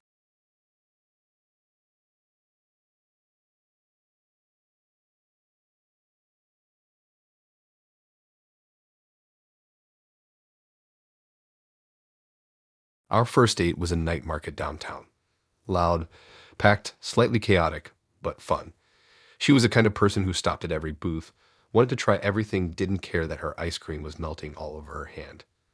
I liked that about her. I dated people who needed everything planned out, but just seemed to roll with whatever happened. It made things feel less like a date and more like just hanging out with someone you already knew. We started seeing each other more regularly after that. It wasn't super intense at first. Once or twice a week. A movie, a walk, take her out at her place while she pretended to understand sports. She was quirky, a little dramatic in a funny way, and always had these weird stories about strangers she met at grocery stores or on the bus. Looking back, maybe some of them weren't even real, but at the time, I believed all of it. 2 months in, I started feeling like maybe we weren't clicking as much as I thought. I liked her, sure, but it wasn't deep. It felt more like a fun distraction than something serious. I wasn't looking for anything major at the time, but I also didn't want to lead her on. So one night after dinner at this diner she loved, I told her I didn't think we should keep dating. She got quiet, not angry. Just still, she didn't argue, didn't cry. She just said, "Okay, can we talk tomorrow?" I said yeah, thinking that was it. The next day, she texted me first thing in the morning. "Hey, I wasn't gonna say anything, but I found out something last week. I was waiting to get it confirmed before I told anyone. It's not good." I asked what she meant. She replied, "I've got cancer." I froze. It didn't feel real, not just because of the timing, but because it came out of nowhere. She'd never mentioned feeling sick, never hinted at doctor visits or anything like that. I asked her if she was okay.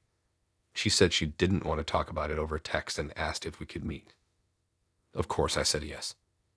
We met at her place. She looked the same. No signs of anything different, but I wasn't going to judge that. I know not all illnesses show up on the outside. She sat me down, said she'd gone in for something unrelated, and they found something in her blood work.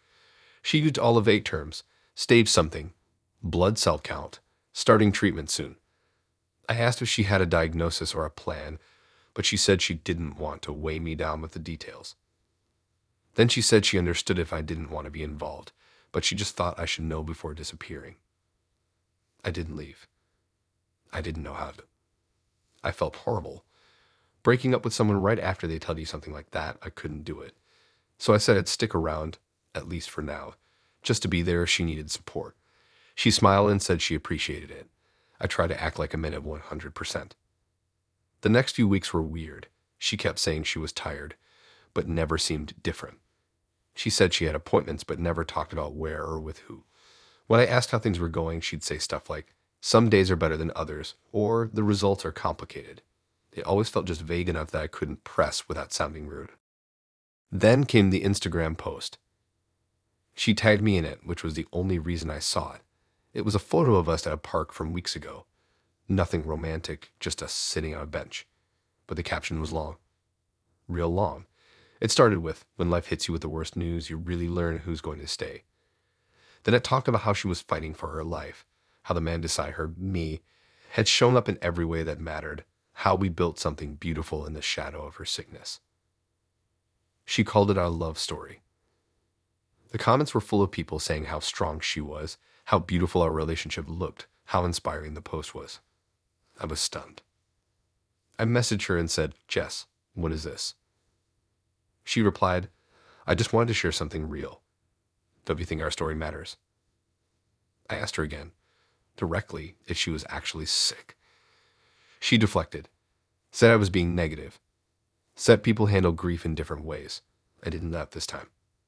Eventually, she admitted, kind of, that it wasn't technically cancer, but that she felt like something was wrong. That she was scared. That sometimes the fear of being sick was just as real as the sickness itself. She said she didn't think it'd stay if she told me the truth, so she reshaped the story to test how much I cared. I didn't even respond. I just left. I blocked her on everything after that. My name was still on the post for a while until she eventually deleted it. A mutual friend told me later that she pulled similar stuff with someone else months before. Not the same lie, but same kind of emotional manipulation. Always some crisis, always something dramatic that made you feel too guilty to walk away. I don't know what her deal was. Maybe she just couldn't stand being left. Maybe she liked the attention. Maybe both. But it messed with my head for a while. Now, whenever someone posts one of those long, "We've been through so much" captions with a partner they've been seeing for 6 weeks, I scroll right past. Because sometimes it's not love, it's just control in a costume.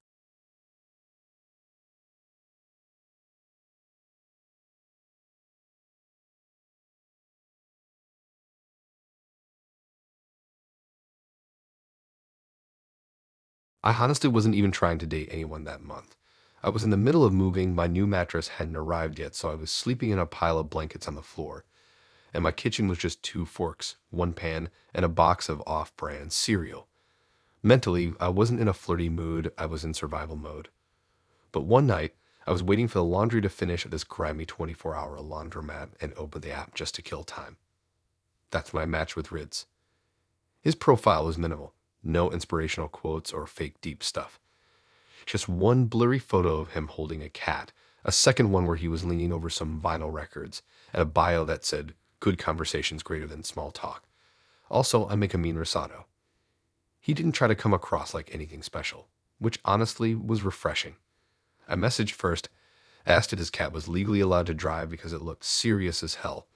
He sent back a voice note laughing and saying the cat's name was Harold and that he took himself very seriously. It was a dumb start, but a good one. The next few days were full of back and forth messages that actually made me want to check my phone. He didn't do that thing where every reply was one word or just a lol. He asked thoughtful questions like, "What's a memory you wouldn't trade, even if it hurt a little?" And, "If you could delete one smell from the world forever, what would it be?" We eventually agreed to meet.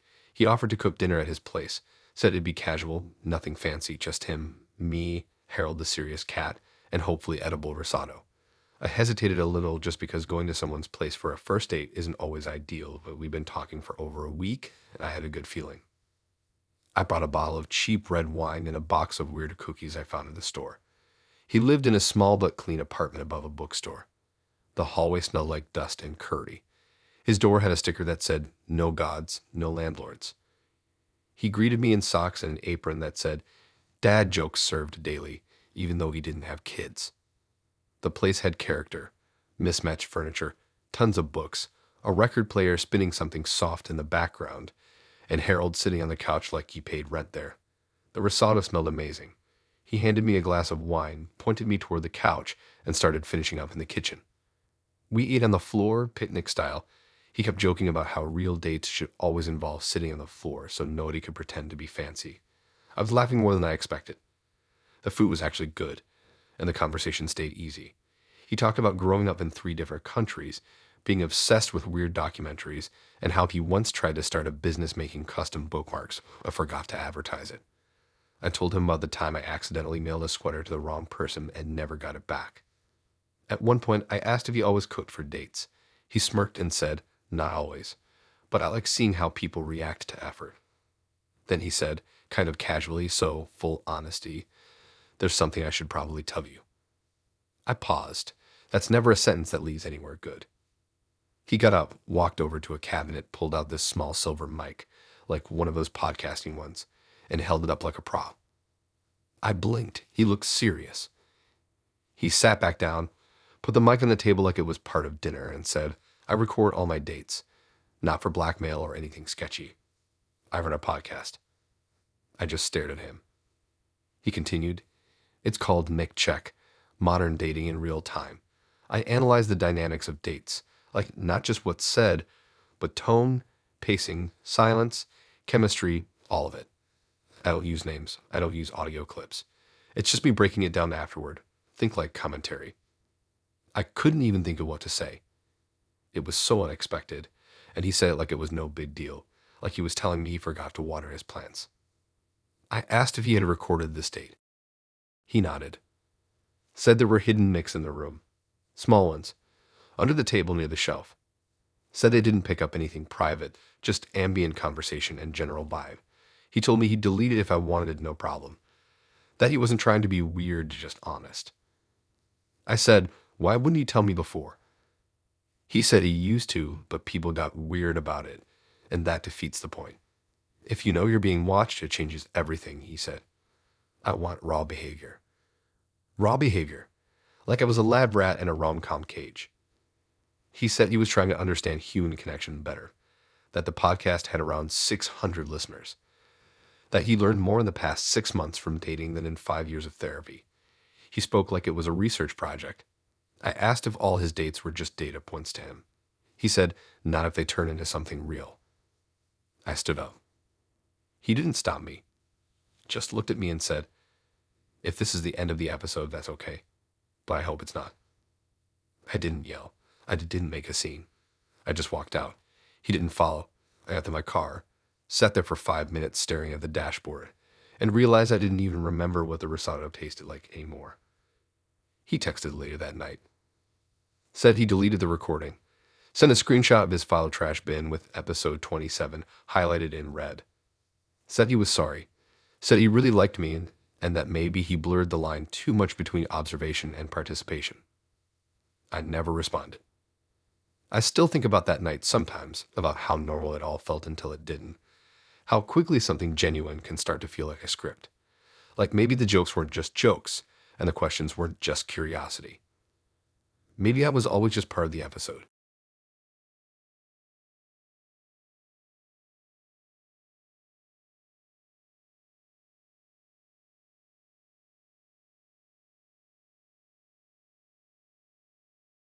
It started on a Tuesday. One of those nothing special Tuesdays where everything feels gray, even if the weather's fine. I'd just gotten off work. I was tired. I hadn't eaten anything that didn't come out of a vending machine. And I was debating whether I should go home or just drive around listening to sad music for no reason. Instead, I ended up at this tiny board game cafe downtown because my coworker flaked on plans, and I didn't feel like going straight home to my silent apartment and a fridge full of condiments. That's where I met Kayla. She was sitting at the counter with this deck of weird vintage playing cards, just shuffling them like she was waiting for something to happen. I ordered a coffee and ended up sitting a few stools down. I probably wouldn't have said anything if she hadn't dropped a card on the floor and looked at me like I was supposed to help her. So I did. I picked it up. It was some old Joker card with a cracked corner, and handed it to her. She smiled like I'd just done her a life-changing favor and said, "You look like someone who plays cards like they're reading people." I had no idea what that meant, but it made me laugh. We talked for a little while. She said she came there a lot, said it helped her focus, said the smell of the old wood tables reminded her of being a kid. She had this kind of spacey vibe, like she was floating just a little above the conversation, but still somehow fully tuned in. She asked questions that came out of nowhere, like, "Do you think souls can repeat? And what's your opinion on silent discos?" I remember thinking she was either really interesting or just mildly unhinged. I wasn't sure yet. We exchanged numbers. She said she wasn't on most apps because screens flatten people. I didn't argue. Our first real hangout was a week later. She asked if I wanted to go to this outdoor plant market, and I figured sure, why not?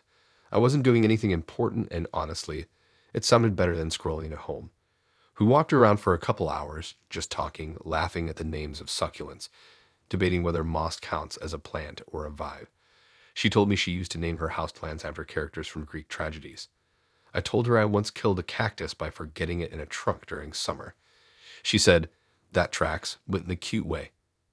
The date ended with smoothies and a really long hug. Not a kiss, just one of those full body, slow exhale kind of hugs. The kind that makes you feel like someone's known you longer than they actually have. We started hanging out more. Movie nights at her place, long walks where she always brought weird snacks in Ziploc bags, random thrift store adventures.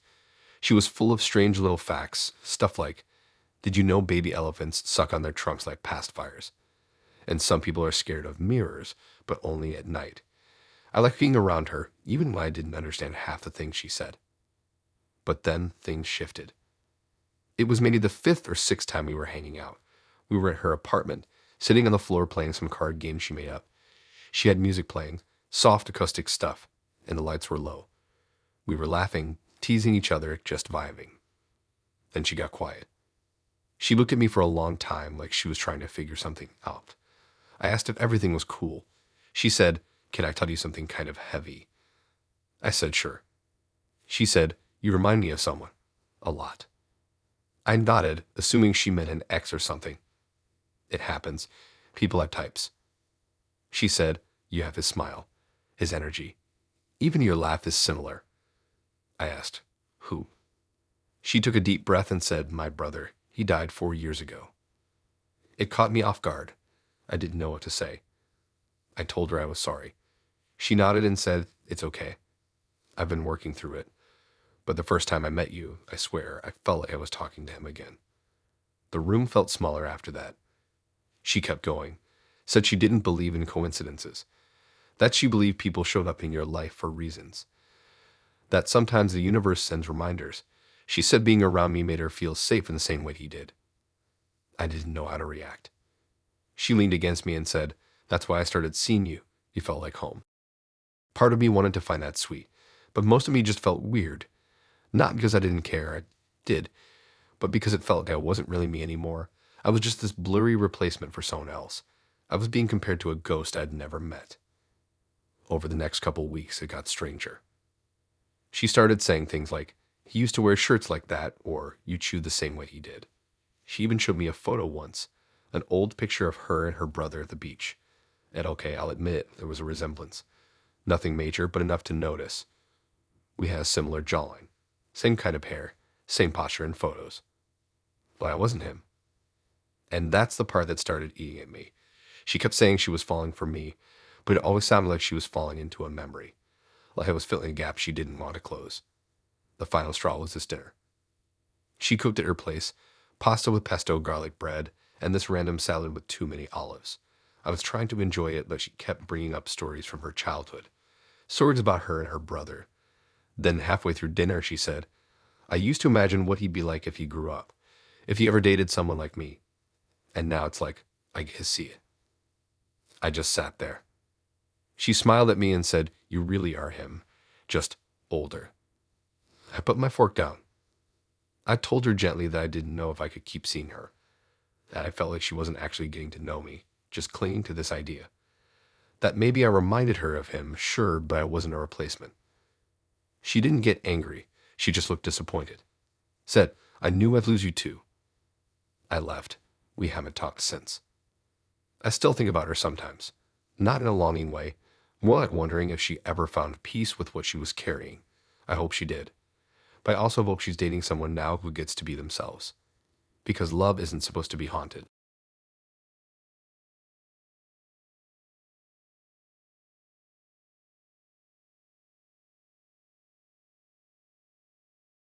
I met Adam at a dog park. Neither of us had a dog. I was just there killing time between errands, sitting on a bench eating an everything bagel and watching the chaos unfold. This little bulldog kept chasing a much larger golden retriever in circles while both their owners yelled completely different names that the dogs were clearly ignoring. Adam sat down next to me with a coffee and a book and said, "This is better than most TV shows." I laughed and said, "Yeah, and the plot twists are incredible." We started talking. I don't know what it was. Maybe the fact that it wasn't a setup or through an app, but the conversation flowed easy. He was clean cut but not too polished, dressed like someone who thought about his outfit, but not for very long.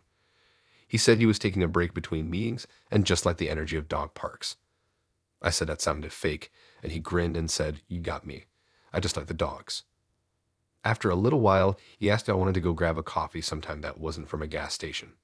I agreed, and we exchanged numbers. I watched him walk away and thought, okay, that was unexpectedly solid for a Tuesday morning. We went out the next week. First date was at a little cafe with mismatched mugs and that weird art on the wall that looks like it's judging you. He showed up with a notebook under his arm and made some joke about having too many thoughts, not enough ages. I figured he was just a creative type. He was charming in this slightly nerdy, well-spoken way. He talked about random topics like why cereal should be rebranded as soup and whether pigeons are secretly geniuses. I was into it. Second date, we did a trivia night with two of his friends. He didn't warn me ahead of time, but they were chill and clearly liked him. He was smart, not in a loud way, but in a how do you know that random fact about Scandinavian butter laws way. He high-fived me every time we got an answer right and bought me fries after. It felt like a middle school crush in the best way. By the third date, we were walking around a museum and sharing earbuds listening to this playlist he made that he said fit the vibe of moving slowly. He paused in front of certain paintings and tried to guess the backstory. I made fun of his theories, but secretly loved how into it he got. At one point, he turned to me and said, "I like this pace, like the rhythm we have. It's not forced." I agreed, because it wasn't. Then came date 4. He invited me to his place for dinner. Said he wanted to cook and play records and not go anywhere for a bit. His apartment was clean, cozy, smelled faintly like cinnamon and something garlicky. There were books everywhere and a little board with magnetic poetry on it. He cooked pasta, poured wine, and we talked about music and bad high school haircuts. He made a comment about how he'd always been structured, and a joke that he probably kept a spreadsheet of people he dated. That's when he paused. Not guilty. Not embarrassed, just thoughtful. He got up and said, "Okay, this is gonna sound weird, but I think we're past the point of hiding stuff." I laughed nervously. He walked over to a drawer, pulled out a black binder, and sat back down next to me. "This," he said, "is my romantic portfolio." I legit thought he was joking, like it was a bit, but then he opened it. And there were tabs. Tabs labeled with women's names. Each section had a printed photo, a short profile with bullet points, notes on interests, how they met, what dates they'd been on, and what he described as emotional ROI. That's right. Return. On. Investment. I sat there frozen, unsure if I was impressed, horrified, or both. I asked, "Wait, are these all current?" He flipped to a page labeled Archive and said, "No, these are past and current. I don't date more than 3 people at once. It's about quality, not chaos." I asked why he kept a literal binder. He explained like it was the most obvious thing ever. People track workouts, meals, work projects. Why wouldn't you track something as important as relationships? I asked if I was in the binder. He nodded and flipped to a tab with my name. There was a photo of me from our trivia night. Notes underneath. Stuff like, very sharp sense of humor. Knows when to let silence breathe. Asks thoughtful follow-up questions. Good with my friends. Comfortable in social settings. Puts hot sauce on everything. Might be a red flag and oh no. TBD. I didn't know whether to laugh or run. I asked if he was serious about all this. He said absolutely. Said it helped him be intentional. That dating should be measured and reflective, not just a mess of feelings and guesses. He said, "You'd be surprised how many people keep repeating the same mistakes because they don't track their patterns." I told him most people don't want to be tracked like inventory. He looked surprised, not offended. Just surprised. He said, "I don't share this with everyone, but I thought you'd get it. You seem like someone who values clarity." I didn't know what to say. I finished my wine, sat there in silence, staring at the binder like it might do a trick. Eventually, I stood up and said I should get going. He walked me to the door and said, "Let me know if you want to be removed or archived. No pressure." I didn't respond. I just left. He texted 2 days later, said he'd logged our last interaction as neutral with potential tension and hoped we could recalibrate. I didn't answer. I still think about that binder sometimes, not in a bitter way, just curious. I wonder if someone out there eventually saw it and thought, wow, this is genius. Maybe someone loved the detail, the intention, the commitment. Maybe they even asked for a tab of their own. But me, I like being known, not categorized.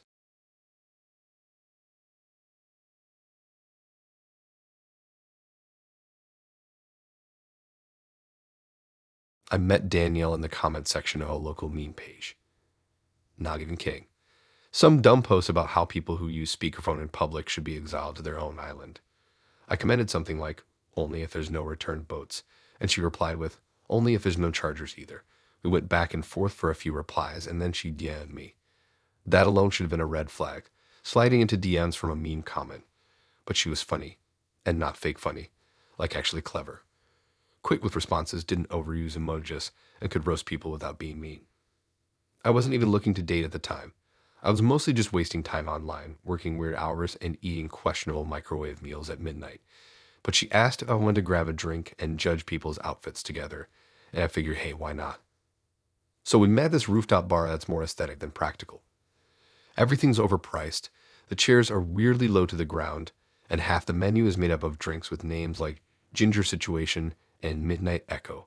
But the view's good, and it's easy to people watch. She showed up in this all-black outfit with silver boots and that kind of confidence where she didn't need to say much. You just knew she was fully in charge of her whole vibe. We got along right away. Talked about everything from conspiracy theories to horrible first jobs. She told me she once quit a smoothie place mid-shift by texting, "I've tasted freedom, and it's not berry flavored." I told her I once got fired for showing up to work wearing pajama pants, not on purpose. She laughed loud, ordered another drink, and said I was more interesting than I looked. I think it was a compliment. At the end of the night, she said, "You're not boring. That's rare. Let's do this again." I said, "Yeah, absolutely." A few days later, she texted me, "Before we meet again, I need you to take something." I asked what she meant. She said a link. It looked like some kind of online psychology tests. Super long. I clicked through the first page. 200 questions. Stuff like, do you consider yourself more analytical or instinct-driven? When someone challenges your authority, how do you respond? How comfortable are you giving orders to others? Rate your willingness to assert dominance in conflict. Do you believe most people need to be led? It read like something from a corporate leadership seminar mixed with a dating app designed by a cult. I replied, "You serious?" And she texted back, "Yes. I use this for all my second dates. Saves time." I thought about just costing her right there, but part of me was curious. She hadn't given off any scary vibes, and honestly, I kind of respected the audacity. So I did it. All 200 questions. It took me like 25 minutes, and I didn't even understand half of what it was trying to figure out.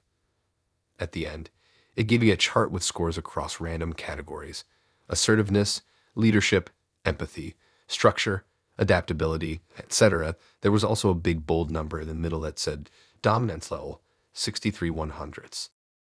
Didn't think much of it. Sent her a screenshot. She replied, kinda mid. I said, "What does that mean?" She said, "I usually prefer guys who score at least 75. That's like my soft cutoff." I asked her if this was a joke. She said no. She said she'd been burned before by men who weren't mentally alpha enough, and now she had a system. She'd been doing it for 6 months and claimed it had filtered out weak matches. I didn't even know what to say. It was so clinical. Like I wasn't a person, just a spreadsheet row.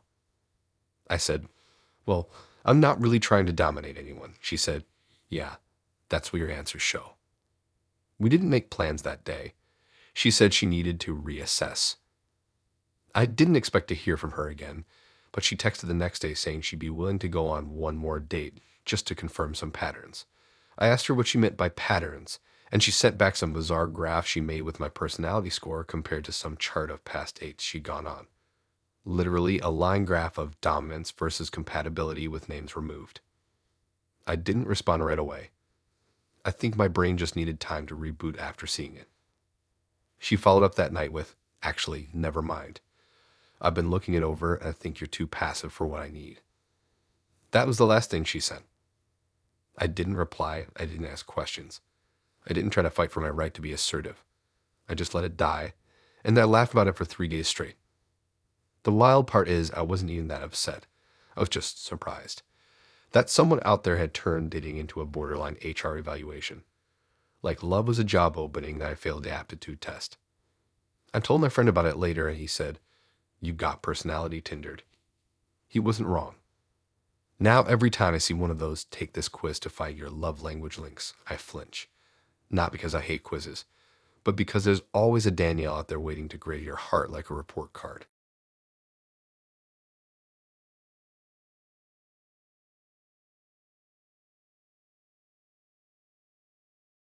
It started during a blackout. Literally, whole block went dark during one of those random late summer power outages that turn your apartment into a quiet oven. I didn't want to just sit there in the dark sweating into my couch, so I went outside of the folding chair, a warm Sprite, and my phone at 9%. A few other people were already out doing the same thing, just kind of loitering on their steps like everyone time traveled back to the 90s. That's when I met Eric. He lived in the building across from mine, apparently. I had seen him run a few times before. Once in the lobby with a guitar, another time carrying like 8 reusable grocery bags up 3 flights of stairs. Never talked to him, though. He walked over with a flashlight and a deck of Uno cards and said, "Want to pass the time?" So that's how it started. A blackout Uno session on the curb with barely enough light to see the cards, surrounded by the quiet buzz of other annoyed neighbors. We talked a bit between rounds, mostly about how dumb it was that the grid still went out during storms, how expensive iced coffee had gotten, and which sitcoms hold up. I liked his voice, kind of low and sarcastic, but warm. The power came back eventually. I figured that was it, but he said, "Let me get your number, in case the apocalypse comes back." Cheesy, but I didn't hate it. I gave him my number. We started texting a little the next day, then a bit more. Then a few nights later, he asked if I wanted to hang out for real. No, this time. I said yeah. Our first date was chill. just to walk to a late-night diner and then sitting in the booth way longer than we should have. He was funny, thoughtful. He had these little pauses before he said things, like he was mentally editing everything for quality control. He told me he used to work in music production, hated club scenes, and had this weird goal of visiting every place that serves fries in a cone. We didn't kiss that night, just a hug and a let's do this again. And we did, 3 more times. By date 4, I was actually starting to like him. Not just in a you're decent company way, but in a I want to know your routines, your breakfast order, your bad habits kind of way. He made me playlists. He remembered stuff I said. He sent dumb memes during the day that actually made me laugh instead of roll my eyes. So when he said he wanted to talk about something important, I wasn't too nervous. I figured he maybe wanted to define things or tell me something from his past. What I didn't expect was what he actually said. We were sitting in his apartment, which smelled like incense and laundry detergent. He handed me a glass of water and said, "So, there's someone else." I froze a bit, just sat there holding the glass, waiting. He said, "It's not what you think. I'm not with her." But I was, for a long time, and I'm still sort of in love with her. I didn't say anything. I just waited. He kept going. Told me they'd broken up a few months ago, that it was messy, that it wasn't because they stopped loving each other, just that things got too complicated. Different cities, different goals, different timelines. He said they still talk sometimes. That she called him late at night when she couldn't sleep. That sometimes he answered and sometimes he didn't. Then he said, "I like you. I really do. But I'm still getting over her. And I was hoping you could be, like, part of the process." I blinked. The process. He nodded, like caffeine. You don't quit all at once. You reduce the dosage. You switch to tea. Then half calf. Then none. He looked at me like that was supposed to make sense, like comparing a whole human connection to decaf was somehow comforting. I asked him, "So, I'm tea." He laughed a little and said, "Kind of. That sounds bad, but you know what I mean. I'm trying to move forward, and you help with that. Being around you feels good. Lighter." I didn't know how to react. Part of me wanted to be flattered, like, hey, at least that makes someone's healing process bearable. But the bigger part of me just felt like a step in his 12-phase emotional detox. I asked, "Does she know about me?" He hesitated. "No, not yet. But that's because it's new. Once I'm sure where this is going, I'll tell her." So I said, "And what if she comes back?" He didn't answer right away. Then he said, "I'd have to see how I feel, but I'm trying not to hope for that." That was my new. I wasn't dating a person. I was dating the space between 2 relationships. I was in the emotional rebound zone, the soft middle, the placeholder. He liked me, sure, but only as much as I helped him forget her, or reminded him of her without the hurt. I was soothing background noise. I told him I needed to think about it. He said he understood. We didn't text much after that. He messaged a few days later asking how I was doing. I said I was fine. He said he missed talking to me. I didn't reply. He popped up one more time about a month later. Said he and his ex had officially stopped talking. Said he'd been thinking about me. Said he hoped we could maybe grab coffee. I thought about it for like 5 minutes. Then I blocked his number. I don't hate him. I don't think he's a bad person. Just someone who didn't realize that healing isn't something you ask another person to do for you, and definitely not something you dress up as romance. Now, when someone says, "I'm just getting over someone," I take it seriously. Because no one wants to be the caffeine substitute. You either want to be the real thing or not served at all.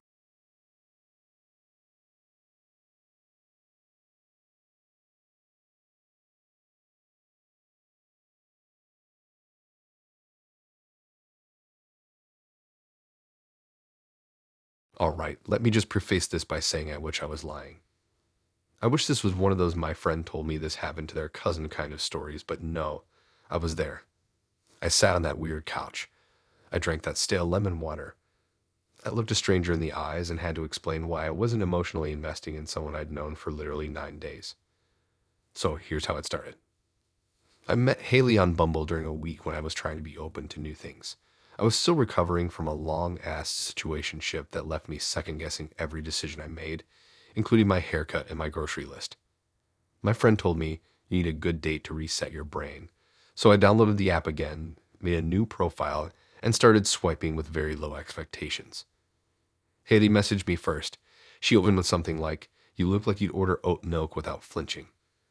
I replied, "You look like you judge me for it and then steal my drink." That turned into this quick back and forth that was actually fun. Not forced, not dry, and she didn't just say ha after everything. She was witty, sharp, confident in a way that made it seem like she never had a weird teenage phase. We talked about music, weird tattoos, favorite breakfast foods. She said she liked people who were intentional but spontaneous, whatever that means. I said I like people who didn't treat texting like a job interview. It worked. First date was a walk by the lake and tacos. Real simple. She showed up in boots that looked like they could win a fight and had the kind of smile that made you forget what you were saying mid-sentence. She was high energy, very opinionated, asked intense questions like, "What's your relationship with your ego?" And "How often do you self-sabotage?" But in the moment, it came across as passionate, like she was just really interested. I figured it was cool that she cared about depth. We ended that night with a hug and plans to hang again. I didn't feel fireworks, but I felt curious enough for a second round. Second date, we got coffee and went thrifting. It was chill, less intense. She joked more. She bought a ceramic frog for $3 and said it looked like it had seen the same thing she had. She touched my arm a few times. Told me I had soft energy but a hard shell. I laughed, even though I wasn't sure what that meant. Later that night, she texted me, "You feel like someone worth growing with." I was flattered, but also like, that's a heavy statement for 2 dates. Still, I chalked it up to her just being expressive and maybe a bit romantic. A few days later, she asked if I was free Wednesday night. I said maybe. Asked what she had in mind. She said, "Something different but good. I'll send you the address." Trust me. At this point, I definitely should have asked follow-up questions, but I didn't. I assumed maybe it was a small event or some indie movie screening or a weird art pop-up. I showed up at the address, parked, and walked into a building that looked like it used to be a dentist's office. Inside was a waiting area with fake plants, soothing jazz music, and a sign that said, "Healing through connection." I sat down, confused, and texted her, "Hey, I think I'm at the wrong place." She replied, "Nope, you're right on time." Before I could reply, she walked out from a hallway, smiling like she just won the lottery.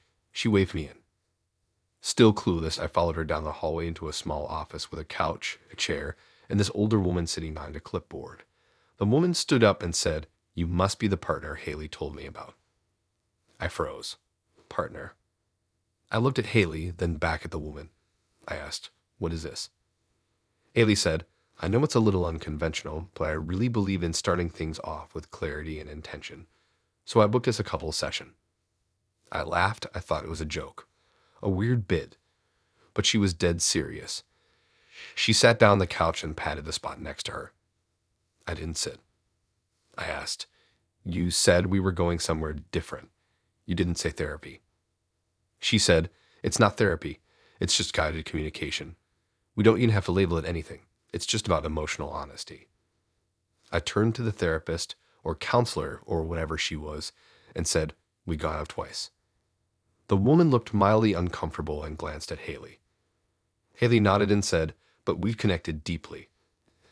And I think we could build something real if we're proactive." Proactive. That was the word she used. I should walk out right then. But I was so stunned, I sat down out of pure confusion. The session lasted 45 minutes. It was mostly Haley talking about her patterns, her attachment style, her desire to start things right for once. The counselor asked a couple questions like, "What are your goals for this connection?" And "How do you feel when you're seen?" I said, "I feel confused," because I didn't know I was walking into a session tonight. Haley just smiled like I was being silly, like this was all part of some beautiful narrative we were writing together. Afterward, she hugged me like we'd just gotten through something huge, like we unlocked the next level. I didn't hug back. She texted me later that night, "Thank you for showing up. That's all I ever wanted." I didn't reply. She messaged me 2 days later with a Google Drive link. Inside was a PDF titled "What I See in You," followed by 3 pages of analysis, quotes from the session, and a poem she wrote that included the line, "Your stillness is my anchor." I didn't even know what to do with it. I sat there for 10 minutes just staring at my screen. Eventually, I sent her a message saying I didn't feel comfortable continuing things, that I respected her openness, but I wasn't ready to be part of a relationship that felt like an emotional marathon before we even had a base. She replied, "That's okay. Some people aren't ready for the real stuff." I didn't argue. I think Haley really did mean well. I don't think she was trying to trap me or be manipulative. I think she just lives on a different emotional frequency than most people, but that doesn't mean you have to match it. Some people fall in love with the idea of connection before they know who they're connecting to. And sometimes being emotionally available doesn't mean saying yes to everything. It means knowing when something isn't for you.